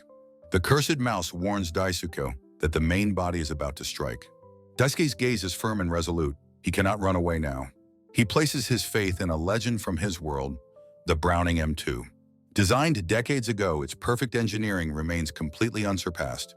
He roars with conviction, certain the Browning M2 can break its guard. He unleashes a devastating torrent of fire, tearing into the regenerating monster. The ammo belt feeds relentlessly, spitting out a continuous stream of hot lead. Lina cries out, worried the weapon will be destroyed by the intense heat. Daisuke grits his teeth, determined to maintain the overwhelming barrage of fire. The Hydra's regenerating heads are obliterated the instant they can even form. The .50 caliber rounds tear through the creature's protective shield of flesh. A bullet rips through the snout of the central head, its true body. The central head is struck by multiple rounds, its armor shattering. The monster's main body is torn apart by the relentless, overwhelming firepower. In a final cataclysmic explosion, the Hydra is utterly annihilated. The shockwave sends Daisuke and a screaming Lina tumbling across the floor. Amidst the dust and debris, Daisuke's expression is calm and focused. He rises, coolly adjusting his glasses as Mikkel stares in utter disbelief. Mikkel is speechless, finding the sight of his power simply unbelievable. They marvel that someone who could defeat a Hydra exists in this age. Mikkel can only wonder at what kind of man Daisuke truly is. The Hydra's colossal steaming skeleton is all that remains of the beast. Mikkel confirms that the Hydra appears to be completely and utterly defeated. Daisuke pats his weapon, congratulating the Browning M2 on a job well done. He sighs, noting the extensive damage their battle caused to the facility. Lina is just glad everyone is safe, which is the most important thing. The cursed mouse held by Lina has a strange mark on its head. Ashuli furiously protests that she was not safe, having been turned into a mouse. Mikkel gestures towards a glowing magic circle appearing on the floor. The nervous mouse, Ashuli, is placed inside, told not to move. Mikkel begins the incantation to release the impure mana from the curse. They command the curse to break, returning Ashuli to her original form. With the battle over, Daisuke carefully disassembles his heavy machine gun. He turns to Lina, asking if she is all right after the intense fight. Lina's face falls, realizing they still haven't found any trace of Oliver. Daisuke agrees, saying it's impossible to search for clues in this mess. Lina fears the worst, wondering if Oliver might have perished in the dungeon. Mikkel suddenly gasps, telling Daisuke to look at the entire room. Before their eyes, the shattered pillars and scattered debris begin to float. Daisuke and Lina watch in amazement as the room returns to its original state. Mikkel explains that the room is enchanted with a powerful restoration spell. Ashley saunters over, now back in her normal elven form. She strikes a pose, asking Daisuke if he is smitten by her return. Daisuke smiles warmly, expressing his relief that she is no longer a mouse. Mikkel tells Lina there is something they want her to see. Lina looks on, confused, as Mikkel prepares to lead the way. The group leaps across the now pristine chamber towards a new area. They enter a hidden storeroom, a place Lina finds hard to believe exists. Mikkel explains this is where the truly valuable items are kept safe. Daisuke chuckles, saying the messy piles of treasure remind him of childhood. Ashuli warns him not to touch anything, lest he trigger another trial. Lina points out an empty display stand among the discarded equipment. Mikkel realizes others must have succeeded in taking equipment from this room. They think that the person Lina is searching for may have come here. Daisuke understands that the items left behind belong to previous victors.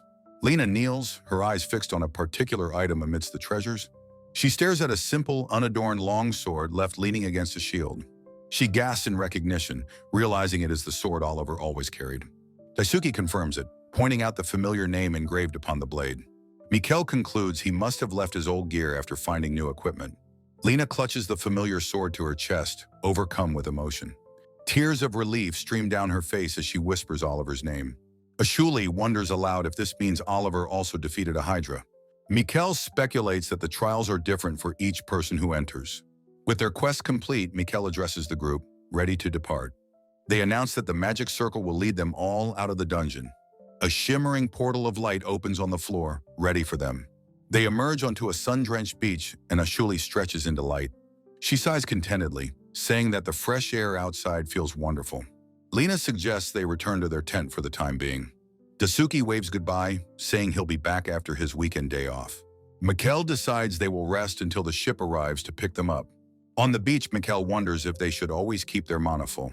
Ashuli replies that they only store mana because they have to fight. Mikkel explains the armor drains stamina, so they get tired before fighting. Lena is seen wearing a stylish white swimsuit wrap over her shorts. Ashuli relaxes on a beach chair while Mikkel reads a book nearby. The enticing smell of barbecue smoke drifts across the sunny beach. Juicy cuts of meat sizzle and pop over the hot charcoal grill. The girls look on with wide, hungry eyes at the delicious sight. Lena takes her first bite and exclaims that it's absolutely delicious. Ashuli holds up a bottle of barbecue sauce, declaring it to be incredible. Mikkel is amazed they can eat fresh meat on a deserted island. Daisuke, in a Hawaiian shirt, cheerfully encourages them all to eat up. He reveals a cooler full of high-quality Japanese beef, with plenty more. Ashuli excitedly tells him not to touch the meat for another 10 seconds. Mikkel notes that Daisuke's personality changes when he's grilling meat. Daisuke cracks open a cold can of beer with a satisfying sound. He takes a long drink, declaring the first sip of beer is the best. Mikkel asks him if the drink is good, her curiosity piqued. He offers her a can of cola instead, a drink she has never seen. The two of them take a hearty swig from their respective cans. Their faces contort in unison, one from pleasure, the other from shock. Mikkel reacts to the powerful carbonation, finding it tingly and fizzy. Lena smiles gently, happy to see her new friend enjoying themselves. Ashuli tells Lena she's glad she found a clue about her important person. Lena stares in surprise while Ashuli gives her a knowing, sideways glance. With a soft smile and a slight blush, Lena quietly agrees. The peaceful sky is suddenly rent by a deafening, earth-shaking roar. Winged stone gargoyles descend, forcing terrified villagers to flee their crumbling homes. A man screams out a warning, identifying the monsters and urging everyone to safety. Another villager grabs a cloaked figure, asking where he thinks he's going. He pleads with the stranger, saying it is reckless to face such monsters alone. The dark night, Zold shatters a gargoyle with a single, contemptuous blow. A nearby villager stares in shock as fragments of stone rain down. Zold stands impassively amidst the chaos, a figure of absolute power. The villagers marvel at his strength, wondering what kind of knight he is. He continues his assault, effortlessly cutting down another of the stone beasts. Zold issues a cold command to his sword, telling it to destroy everything. He unleashes a spinning attack. The dark bastard ends on a whirlwind of destruction. A villager can only cower and shriek as the devastating attack passes him by. Zold stands over the rubble unimpressed, questioning the gargoyle's weakness. A villager bows deeply, thanking the knight for saving their entire village. Zold turns away, stating coldly that he doesn't care what happens here. He demands to know if the man has heard of a person called Salaryman. The scene shifts to a warm memory of a bustling village festival at night. A young Lena joyfully calls out to a man named Oliver, waving him over. Oliver smiles, telling her not to rush, as the festival isn't going anywhere. Lena points excitedly to a traveling band playing music for the gathered crowd. Oliver watches her fondly, remarking on how happy she seems to be. Lena agrees with a cheerful hum, skipping happily through the festival grounds. Nearby, another child points to a toy, eagerly asking his mother to buy it. Lena's bright expression falls, replaced by a look of profound, lonely sadness. Noticing her change in mood, Oliver gently scoops the small girl into his arms. He looks at her with concern, softly asking if she is feeling lonely. She admits she doesn't know her parents, but insists that she is okay. Her face lights up as she declares that it's because she has him. Oliver, touched by her words, calls her name with a gentle expression. He holds her close, enveloping her in a warm and protective embrace. The peaceful festival continues, unaware of the darkness lurking in the nearby woods. A man runs into the crowd shouting that something terrible is happening. He announces that a horde of goblins has been spotted east of the village. A villager cries out in frustration, lamenting that it's happening on festival day. Oliver calmly steps forward and asks to borrow some sturdy wooden clubs. He tells the stunned man that he will take care of the situation himself. The man protests, exclaiming that a simple club is hardly a proper weapon. Oliver warns them to keep the other villagers back so no one gets hurt. He turns to Lena, his voice soft as he tells her to go and hide. With grim resolve, Oliver walks alone towards the edge of the woods. A savage horde of goblins emerges from the trees, brandishing crude weapons. The goblins are a chaotic mass of snarling faces and sharp, rusty blades. Oliver stands before them, a lone defender against the monstrous tide. The goblins let out a collective, screeching war cry as they prepare to attack. They swarm forward, a wave of primal violence aimed at the single man. A goblin lunges, bringing its club down in a vicious overhead swing. Oliver meets their charge head-on, his club a blur of defensive strikes. From her hiding spot, young Lena watches the battle with wide, astonished eyes. Another goblin leaps through the air, screeching as it attacks from above. Oliver skillfully blocks the combined assault of several goblins at once. With a powerful shove, he sends a goblin reeling back into its comrades. He stands his ground, a whirlwind of motion in the heart of the fray. He unleashes his signature turning axis slash, spinning with incredible force. Goblins are sent flying, their ranks completely shattered by the powerful technique. Oliver stands over the defeated creatures, calmly telling them to go home. He states that if they cause no more trouble, their fight is meaningless. The remaining goblins, now terrified, look up at the warrior who bested them. They turn and flee back into the safety of the dark woods. Lena runs from her hiding place, calling out Oliver's name in sheer relief. Her face is a picture of pure awe and hero worship for her guardian. A villager marvels at Oliver's strength, asking if he is a knight. Lena looks up at Oliver, her eyes shining, and asks him to teach her. She declares her dream, to become a kind and strong swordswoman like him. The memory shifts to their training, the sharp clash of wooden swords ringing out. A slightly older Lena holds her training sword, her expression one of deep focus. Oliver's voice instructs her to never lose sight of her opponent in battle. He parries her blow, praising her and telling her to predict his next move. He points out an opening in her defense, telling her she's being careless. Lena lets out a sharp cry of effort as she continues the intense spar. Their wooden blades are locked, a testament to her rapidly growing skill. She pants, straining to hold her ground against her powerful master. Oliver smiles with pride, telling her she has done an excellent job. He calls for a break as Lena stands trying to catch her breath. He asks her what's wrong, noticing the troubled look on her face. She confesses that she is afraid and lacks the confidence to fight real monsters. Oliver listens to her fears with a serious, thoughtful expression. He surprises her by admitting that he, too, is scared when he fights. He explains that those who do not know fear are simply reckless. He says that fear is what allows one to protect themselves and others. He tells Lena that the solution is to hold a sword within her heart. She looks at him, confused, and repeats his cryptic advice. With a sword in your heart, he explains, courage will always be there. He then tells her that she must learn to speak to that inner sword. Lena's face lights up with a blush of understanding and newfound hope. Oliver places a hand on his chest, declaring himself master of his sword. The memory fades and Lena lies awake, his words echoing in her mind. Her eyes are wide in the pre-dawn light, reflecting on her master's lessons. As the sun rises, Ashuli emerges from their tent, stretching with a yawn. She greets Lena, who responds with a more formal, good morning. Ashuli peeks inside the tent, asking Mikkel if something good happened. Lena smiles softly, explaining that she just had a dream about Oliver. Ashuli listens with a thoughtful expression, taking in her friend's quiet joy. She turns back to the tent, calling for the still sleeping Mikkel to wake up. Lena is now certain that Oliver found his powerful new gear on this island. Mikkel deduces that he must have crossed to the other continent from here. Lena's face brightens with understanding as she realizes Mikkel must be right. Mikkel leaps up excitedly, declaring that they must follow him there. Mikkel points to a map identifying their new destination, the port of Dokaiwan. Ashuli confirms their course is set, and Lena agrees with a hopeful smile. Ashuli leans toward Mikkel, asking the young mage what their plans are now. Mikkel happily declares they will join the party, curious about Daisuke's strange weapons. The party prepares to board a massive, three-masted sailing ship waiting at the docks. Ashuli waves from the gangplank, telling Lena to hurry before the ship departs. Lena gazes at the horizon, vowing to herself that she will finally catch up to Oliver. Meanwhile, in another world, Daisuke wanders the aisles of a massive hobby store. He holds a new airsoft weapon, identifying it with reverence as a Mark 46 Mod 0. He is overcome with pure satisfaction, feeling his stoic adult composure might just crumble. He marvels at the realistic detail of the moving ammunition belt, noting its authenticity. He sweats nervously, shocked by the price of over 150,000 yen, and debates the purchase. On the ship, Mikkel speaks of a rumor about the nearby Hataya shrine. They explain that a priestess there is known for her incredibly accurate divinations. Lena's interest is piqued by the mention of divination. She wonders if this priestess could help them find Oliver's location. Inside the shrine, an old man despairs, asking the Miko-sama for guidance. A calm voice offers to perform a divination for the worried man.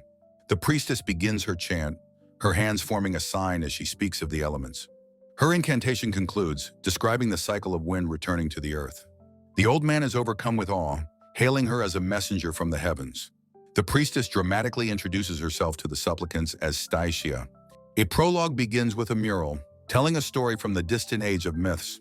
In that era, dragons possessed special power and lived alongside humanity. But an evil dragon appeared, seeking to dominate the world and starting a great war. A hero allied with a good dragon to defeat the malevolent beast. The party arrives at the bustling industrial port of Dokaiwan. They disembark the ship, following the crowds along the busy wooden docks. The air is thick with the smoke of industry and the noise of a thriving city. Lena, Ashley, and Mikkel stand together, ready for the next stage of their journey. They gaze up at the magnificent Hataya shrine, perched atop a long flight of stairs. Inside, a priestess performs a ritual for a small group of kneeling worshippers. A man exclaims in amazement that her prediction about the fish shoals came true. A woman is stunned to learn a healing spring appeared exactly where she foretold. Another man is shocked she knew about building a lighthouse on a distant mountain. The crowd murmurs, amazed she can see things in places she has never been. Lena watches, her hopes soaring as she realizes the Miko's powers are real. Ashley agrees this is promising, and Mikkel hopes they can find Oliver quickly. An attendant confirms they seek a divination and gestures for them to follow her. The trio is led into a large, quiet chamber, which appears to be empty. Mikkel looks around nervously, observing that there is no one else in the room. Suddenly, a young woman appears behind Mikkel, playfully grabbing their cheeks. Mikkel lets out a flustered cry as the woman continues to squish their face. The woman leans in, getting a closer look at the startled and blushing mage. She then pulls Mikkel into a tight, smothering, and affectionate hug. Mikkel is left breathless and beet red from the sudden physical contact. Ashuli stands with her arms crossed, suspiciously demanding to know who this person is. The young woman bows politely, apologizing and introducing herself as the shrine's Miko, Staisia. She explains with a giggle that she sometimes gets an irresistible urge to touch people. Mikkel, still blushing, stammers that it's fine, though they are clearly flustered. Ashuli, however, throws her hands up in protest, declaring that she is not okay with it. Staisia smiles, announcing that she will now perform their divination. Lena steps forward, explaining that she is searching for someone. Staisia instructs Lena to close her eyes, breathe deeply, and picture the person. As the ritual begins, Staisia lets out a small gasp of surprise. Beside Lena, Oliver's sword begins to vibrate and glow with an intense white light. Stasia's expression turns serious as she asks Lena where she got that sword. Before anyone can answer, an attendant bursts in, shouting that there's an emergency. A massive horde of monsters has gathered at the entrance to the shrine. A man in imperial armor introduces himself as Donan, a commander of the Gilnia Empire. Staisia calmly greets the commander, noting that he is an unusual guest. Donan declares he is not a guest, but is here to investigate the shrine. Staisia smiles, acknowledging that her divinations are known to be quite accurate. Donan accuses her of using a dragon's power, based on intelligence the Empire has gathered. Mikkel scoffs, dismissing the idea of dragons as nothing more than a fairy tale. Donan insists an ancient dragon's remains are here, granting the shrine its power. Staisia smiles sweetly, denying that they have anything so unpleasant at the shrine. Donan's face twists in a scowl, taking her denial as further proof of her guilt. He declares it is the king's will that they seize the dragon's power for the Empire. Lena leaps into action, her sword a whip of steel that tears through the goblins. The goblins cry out as they are thrown back by the force of her attack. A surviving goblin glares at her, angrily demanding to know what she is doing. Lena tells them she will not forgive their selfish actions and orders them to leave. Ashuli smirks, cracking her knuckles and saying she also dislikes their kind. Mikkel raises their staff, preparing to join the fight against the Imperial forces. Donan sneers, questioning if they truly intend to raise their blades against the Empire. Suddenly, the ground begins to tremble, catching Ashuli and Mikkel by surprise. A new massive figure stomps into view, towering over Commander Donan. Mikhail gasps in disbelief, recognizing the one-eyed giant as a cyclops. A text box explains the cyclops has low intelligence, but immense strength and defense. The giant smashes its club into the ground, shattering the stone steps with ease. Donan laughs maniacally, certain they cannot possibly defeat his mighty cyclops. Mikhail fends off a smaller goblin, striking it down with their magical staff. Mikhail shouts that the cyclops' weak points are its eye and the horn on its head. Shuli complains that they can't get close while the beast is rampaging so wildly. Lena grunts with effort, bracing herself against the sheer force of the monster's power. A sudden flash of light appears, and Donan turns his head in confusion. Daisuke strides forward from a cloud of smoke, offering a polite hello. Lena's face lights up with pure relief as she cries out his name. Donan stares, baffled, wondering who this man is and where he came from. Daisuke jumps back in shock, shouting in alarm at the sight of the giant. Mikhail urgently tells Daisuke to attack it, shouting out its weak points again. Daisuke, still bewildered, repeats the weaknesses as he tries to process the situation. Staishia watches Daisuke, sensing a special, powerful aura emanating from him. Daisuke dives to the side, narrowly avoiding the Cyclops' crushing club. Donan lets out a condescending laugh at the salaryman's clumsy display. He mocks the strange man, wondering how he plans to fight without even a sword. Lena watches with concern, calling out to her hero, Daisuke-sama. As he slides across the ground, Daisuke pulls a new, powerful weapon from thin air. Cyclops roars, its single eye wide with surprise as Daisuke takes aim. With a look of intense focus, Daisuke aims his M320 grenade launcher forward. The grenade slams into the Cyclops' chest, erupting in a massive explosion. Commander Donan screams, his face a mask of pure, unadulterated disbelief. Engulfed in smoke, the giant monster roars in agony from the concussive blast. The powerful weapon kicks back as the spent grenade shell is ejected. Daisuke's hand remains steady on the grip, his modern watch clearly visible. The Cyclops clutches its face, its single eye wide with pain and shock. It stumbles backward, its massive hand flailing as Daisuke holds his ground. The force of the explosion sends the monster's huge body flying back. Imperial soldiers below cry out in panic as the giant falls toward them. The Cyclops crashes onto the stone steps, crushing soldiers under its immense weight.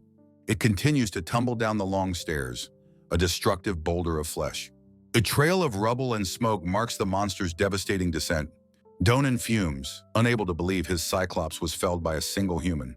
He stares at Daisuke, demanding to know what that bizarre weapon is. The weapon is identified as a modern M320A1 grenade launcher. It is explained that it is normally attached to an M4 carbine rifle. Daisuke notes that with certain accessories, it can be used on its own. Mikhail praises Daisuke's skill, while Daisuke admits the giant surprised him. Donan and his soldiers confront Daisuke, furiously demanding to know who he is. With Mikhail at his side, Daisuke stands calmly before the Imperial troops. He adjusts his glasses, coolly introducing himself as Koga Daisuke, a mere salaryman. Donan's face contorts in confusion at the completely unfamiliar term.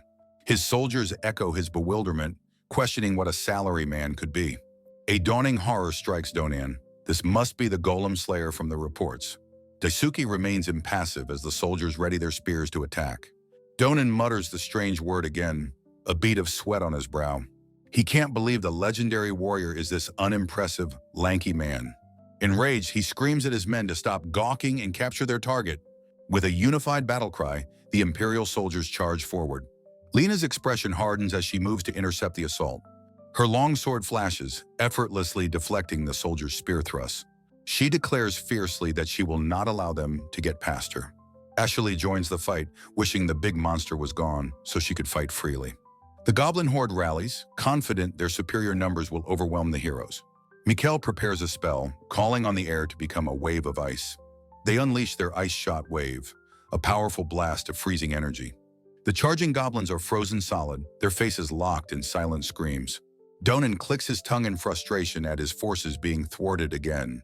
He orders a subordinate to contact the main camp about the salaryman's arrival. He smirks to himself, deciding the goblins were useless for this task anyway. Daisuke calls out Lena's name, his voice filled with concern for her. She turns to him with a reassuring look, telling him to leave it to her. Donan muses that capturing the man who defeated Hildet will make him famous. He points, ordering his men to release it from its cage. A soldier questions the order in terror, but Donan confirms his command. He declares that the untamed creature will be far more useful than goblins. Behind the bars of a large cage, monstrous silhouettes begin to stir. A shadowy beast with glowing eyes and a beak full of teeth appears. The cage doors burst open, and the soldiers scream for everyone to retreat. A dark, terrifying swarm of creatures rises into the sky above the shrine. The civilians below look up in horror, crying out in fear at the sight. Lena, sword at the ready, is shocked by the sudden new threat. A dark shadow sweeps across the courtyard as the swarm descends to attack. A flock of vicious killer birds dives toward the terrified crowd. Lena leaps into action, her sword a silver blur as it cuts a bird down. She is taken aback by the incredible speed of the avian monsters. A killer bird's sharp talons rake across a soldier's helmet. A Shuli complains that she can't fight them effectively while they are airborne. Mikkel raises their staff, lamenting the sheer number of enemies they face. A soldier screams for his comrade to be careful, lest he be torn apart. Another soldier curses Donan for unleashing monsters that attack everyone. A civilian cries out in pain as a bird pecks viciously at his head. He stumbles toward Daisuke, begging for help as a bird attacks his back. Daisuke raises a shotgun and blasts the creature, saving the man's life. He expertly works the pump action, readying the weapon for another shot. The man he rescued looks up in stunned relief, stammering his thanks. Lena's face lights up with admiration as she calls out to Daisuke. Donan screams in frustration, seeing yet another unfamiliar weapon appear. He curses that Daisuke has once again pulled out some strange contraption. The weapon is identified as a Remington M870, a classic pump-action shotgun. Daisuke explains it's the world's most popular shotgun for military and police. He observes that while the birds are fast, they are still just beasts.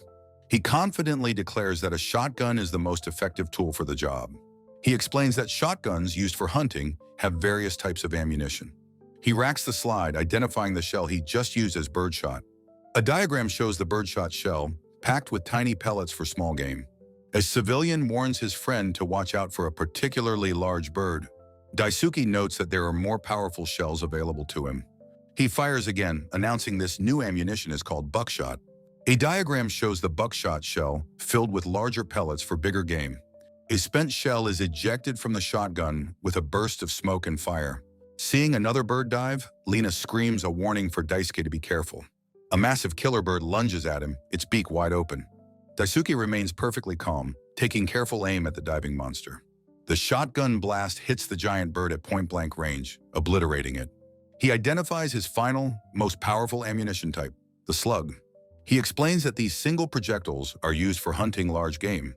The Imperial soldiers stare in awe, realizing this is truly the salaryman. Daisuke urges the civilians to flee to a safe place while they still can. A shrine maiden quickly guides the panicked crowd toward the shrine's interior.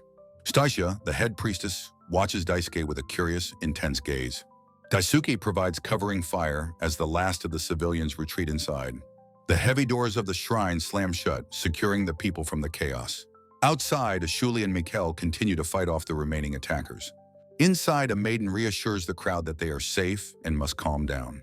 Daisuke tells Stasia the fight isn't over and that he must go help. Stasia's hand darts out, firmly gripping his sleeve to stop him. She asks if he knows the swordswoman, and he confirms her name is Lena. Stasia's eyes widen as she explains that Lena's sword is incredibly special. Lena parries a soldier's spear, explaining her divinatory quest for the sword's wielder. An Imperial soldier frantically reports that the legendary salaryman has finally appeared. The Dark Knight Zold receives the news, his horned helm glinting. A messenger bursts in, reporting Commander Donan's battle and need for aid. With impossible speed, Zold explodes from his tent in a blur of motion. The messengers are left stunned in a cloud of dust from his departure. Zold streaks across the land, thinking the salaryman has at last shown himself. He muses on the opportunity to finally witness this mysterious warrior's true power. Back at the shrine, Lena cuts down a soldier with a fierce battle cry. She brings her sword down in a powerful, decisive overhead slash. The soldiers realize with dread that they are hopelessly outmatched by her skill. One of the soldiers looks up from the fight, sensing a new disturbance. From the base of the massive staircase, an unseen force gathers. The soldiers on the steps are suddenly caught in a powerful, violent updraft. They are thrown into the air, their bodies tumbling helplessly.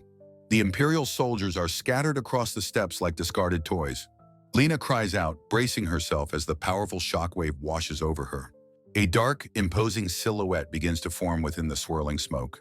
The dust settles, revealing the Dark Knight Zold in all his terrible glory. A close-up shows the sharp, metallic design of his dark chest plate. From behind Zold, the scope of his sudden arrival is made clear. Commander Donan, infuriated, demands to know what Zold is doing here. Zold dismisses him coldly, warning the commander not to block his path. Ashley and Mikkel watch the intimidating newcomer, wondering who he could be. Lena's eyes widen, a look of dreadful recognition on her face. Zold surveys the battlefield, his voice echoing, "Where is the salaryman?" He stands as the undisputed master of the battlefield he just cleared. Lena whispers that he is a knight clad in armor as black as night. A soldier identifies the legendary warrior by name, the Dark Knight Zold. Donan recalls the rumors of Zold's mysterious and meteoric rise to power. The commander seethes with jealousy, despising the irritating, skilled upstart. Lena wonders why this terrifying knight is searching for her friend, Daisuke. Ashuli and Mikkel share a look, sensing a deep and unsettling danger. Lena says his name aloud, Dark Knight Zold, her voice filled with apprehension. Zold's helmeted gaze fixes upon the small group of heroes. He turns his attention to Lena, asking if she knows the man he seeks. Lena steps forward defiantly, demanding to know his intentions toward the salaryman. He coldly informs her that she has no need to know his reasons. Lena raises her whip sword, declaring she will not tell him anything. Zold lunges, snarling that he will beat the information out of her. Lena's eyes widen, her body tensing to meet the impossibly fast attack. The two warriors face each other, their blades poised just before impact. Lena strains, her face a mask of effort against his overwhelming strength. Their swords meet in a brilliant explosion of sparks and raw force. The impact sends her skidding backward across the stone, barely holding on. Ashuli joins the fray, her spear clashing against Zold's spinning blade. Ashley warns Mikkel that this armored knight is on another level of power. Lena is pushed to her absolute limit, focused solely on parrying his blows. She realizes with dawning horror that he is too strong, leaving no openings. Zold decides to create his own opening with a devastating special technique. He leaps into the air with astonishing agility, easily dodging Lena's low sweep. Lena looks up in shock, completely unprepared for his aerial maneuver. His armored boot smashes down onto her shoulder with brutal force. The powerful kick sends her flying, crashing hard against a stone pillar. Ashuli screams out Lena's name in a desperate, horrified cry. Mikkel announces that it is time for them to get serious. Their eye glows with power as they chant for the lights to become one. With a powerful cry, Mikkel unleashes the lightning arrow spell. Zold watches the magical projectiles streak towards him, completely unfazed. He raises a single hand, and the arrows bend around an invisible barrier. The bolts of light explode harmlessly against the ground around him. The nearby soldiers cry out in terror, scrambling to retreat from the blast. Zold calmly states that all forms of magic are useless against him. Mikkel begins another incantation, calling upon flames to form a massive... Zold moves instantly, his gauntlet clamping over Mikkel's face, silencing the spell. The Dark Knight's helmet tilts as he studies the young mage. He recognizes the powerful magical aura of Lidmer's ancient equipment. He scoffs, amused that Lidmer is now controlled by a mere child. He declares that such a fate is fitting for a weakling like them. With a flick of his wrist, he contemptuously tosses Mikkel through the air. Mikkel hits the ground hard, crying out in pain from the impact. Ashuli rushes to their side, warning them to stay away from Zold. Ashuli's body begins to glow with her own power as she prepares to fight. Zold reveals that Ashuli is a human from the ancient magical civilization. The colossal gladiator Dolgan appears, and Zold acknowledges his immense strength. Dolgan states it would be a shame to die without facing Zold. The two legendary warriors from an ancient era stand ready for battle. Ashuli realizes with a blush that she is just getting in their way. Lena, ignoring the Titans, charges Zold again with a determined battle cry. Her sword slams against his armor, creating a shower of bright sparks. Zold counters her attack with a powerful, spinning slash of his own. He condescendingly notes her skills are decent, but she is still a novice. He effortlessly deflects her attack, sending her reeling from the force. Lena is shocked by his incredible speed, despite his heavy armor. The Dark Knight pauses, his attention suddenly drawn to her weapon. Lena's sword begins to glow, wreathed in a fiery, powerful aura. Zold recognizes the power, calling her sword a magnificent and rare find. He asks if she is a descendant of Eldon, leaving her utterly confused. He traps her blade, taunting that the sword weeps in her weak hands. At that moment, the great doors to the shrine are thrown open. Koga Daisuke stands in the doorway, commenting on the noisy commotion outside. The priestess Stacia gently notes that he must be worried for his friends. She reassures him that they can discuss things once the situation is calm. She stops him, insisting that he not forget their very important matter. Outside, Zold continues to overpower the terrified and struggling Lena. He leans in close, asking menacingly if she is afraid of him. Lena glares back, her face a mask of defiance mixed with fear. A memory of Oliver surfaces, declaring himself the master of the sword. Lena's eye snaps wide open as a shocking realization strikes her. She pushes back with all her might, crying, "Sword, grant me strength!" Pouring her will into her blade, Lena charges, crying for her sword to grant her strength. She feels a surge of power, convinced that she can finally defeat this formidable foe. But with a single gauntleted hand, the Dark Knight effortlessly stops her blade dead. Her eyes widen in absolute shock, her confident attack completely and utterly neutralized. Towering over the stunned swordswoman, Zold coldly informs her that she is wrong. A sword is not for support, he lectures, but a tool to be dominated.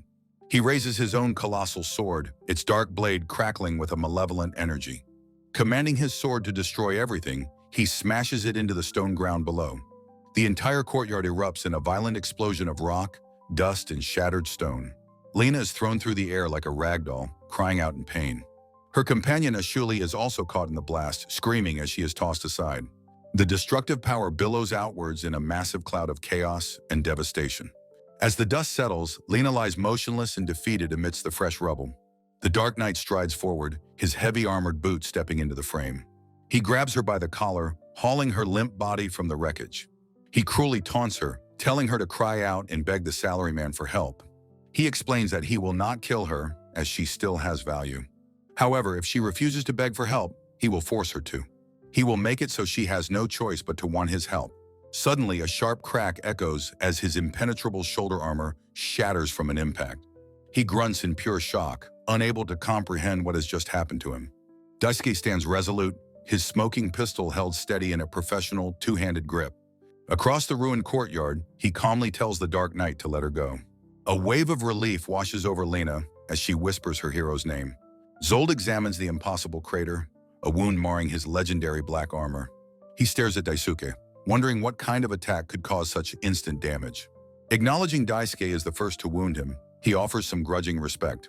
Daisuke's eyes narrow with cold intensity as he asks if he was not heard. He repeats his unwavering command, his voice and aim leaving no room for argument.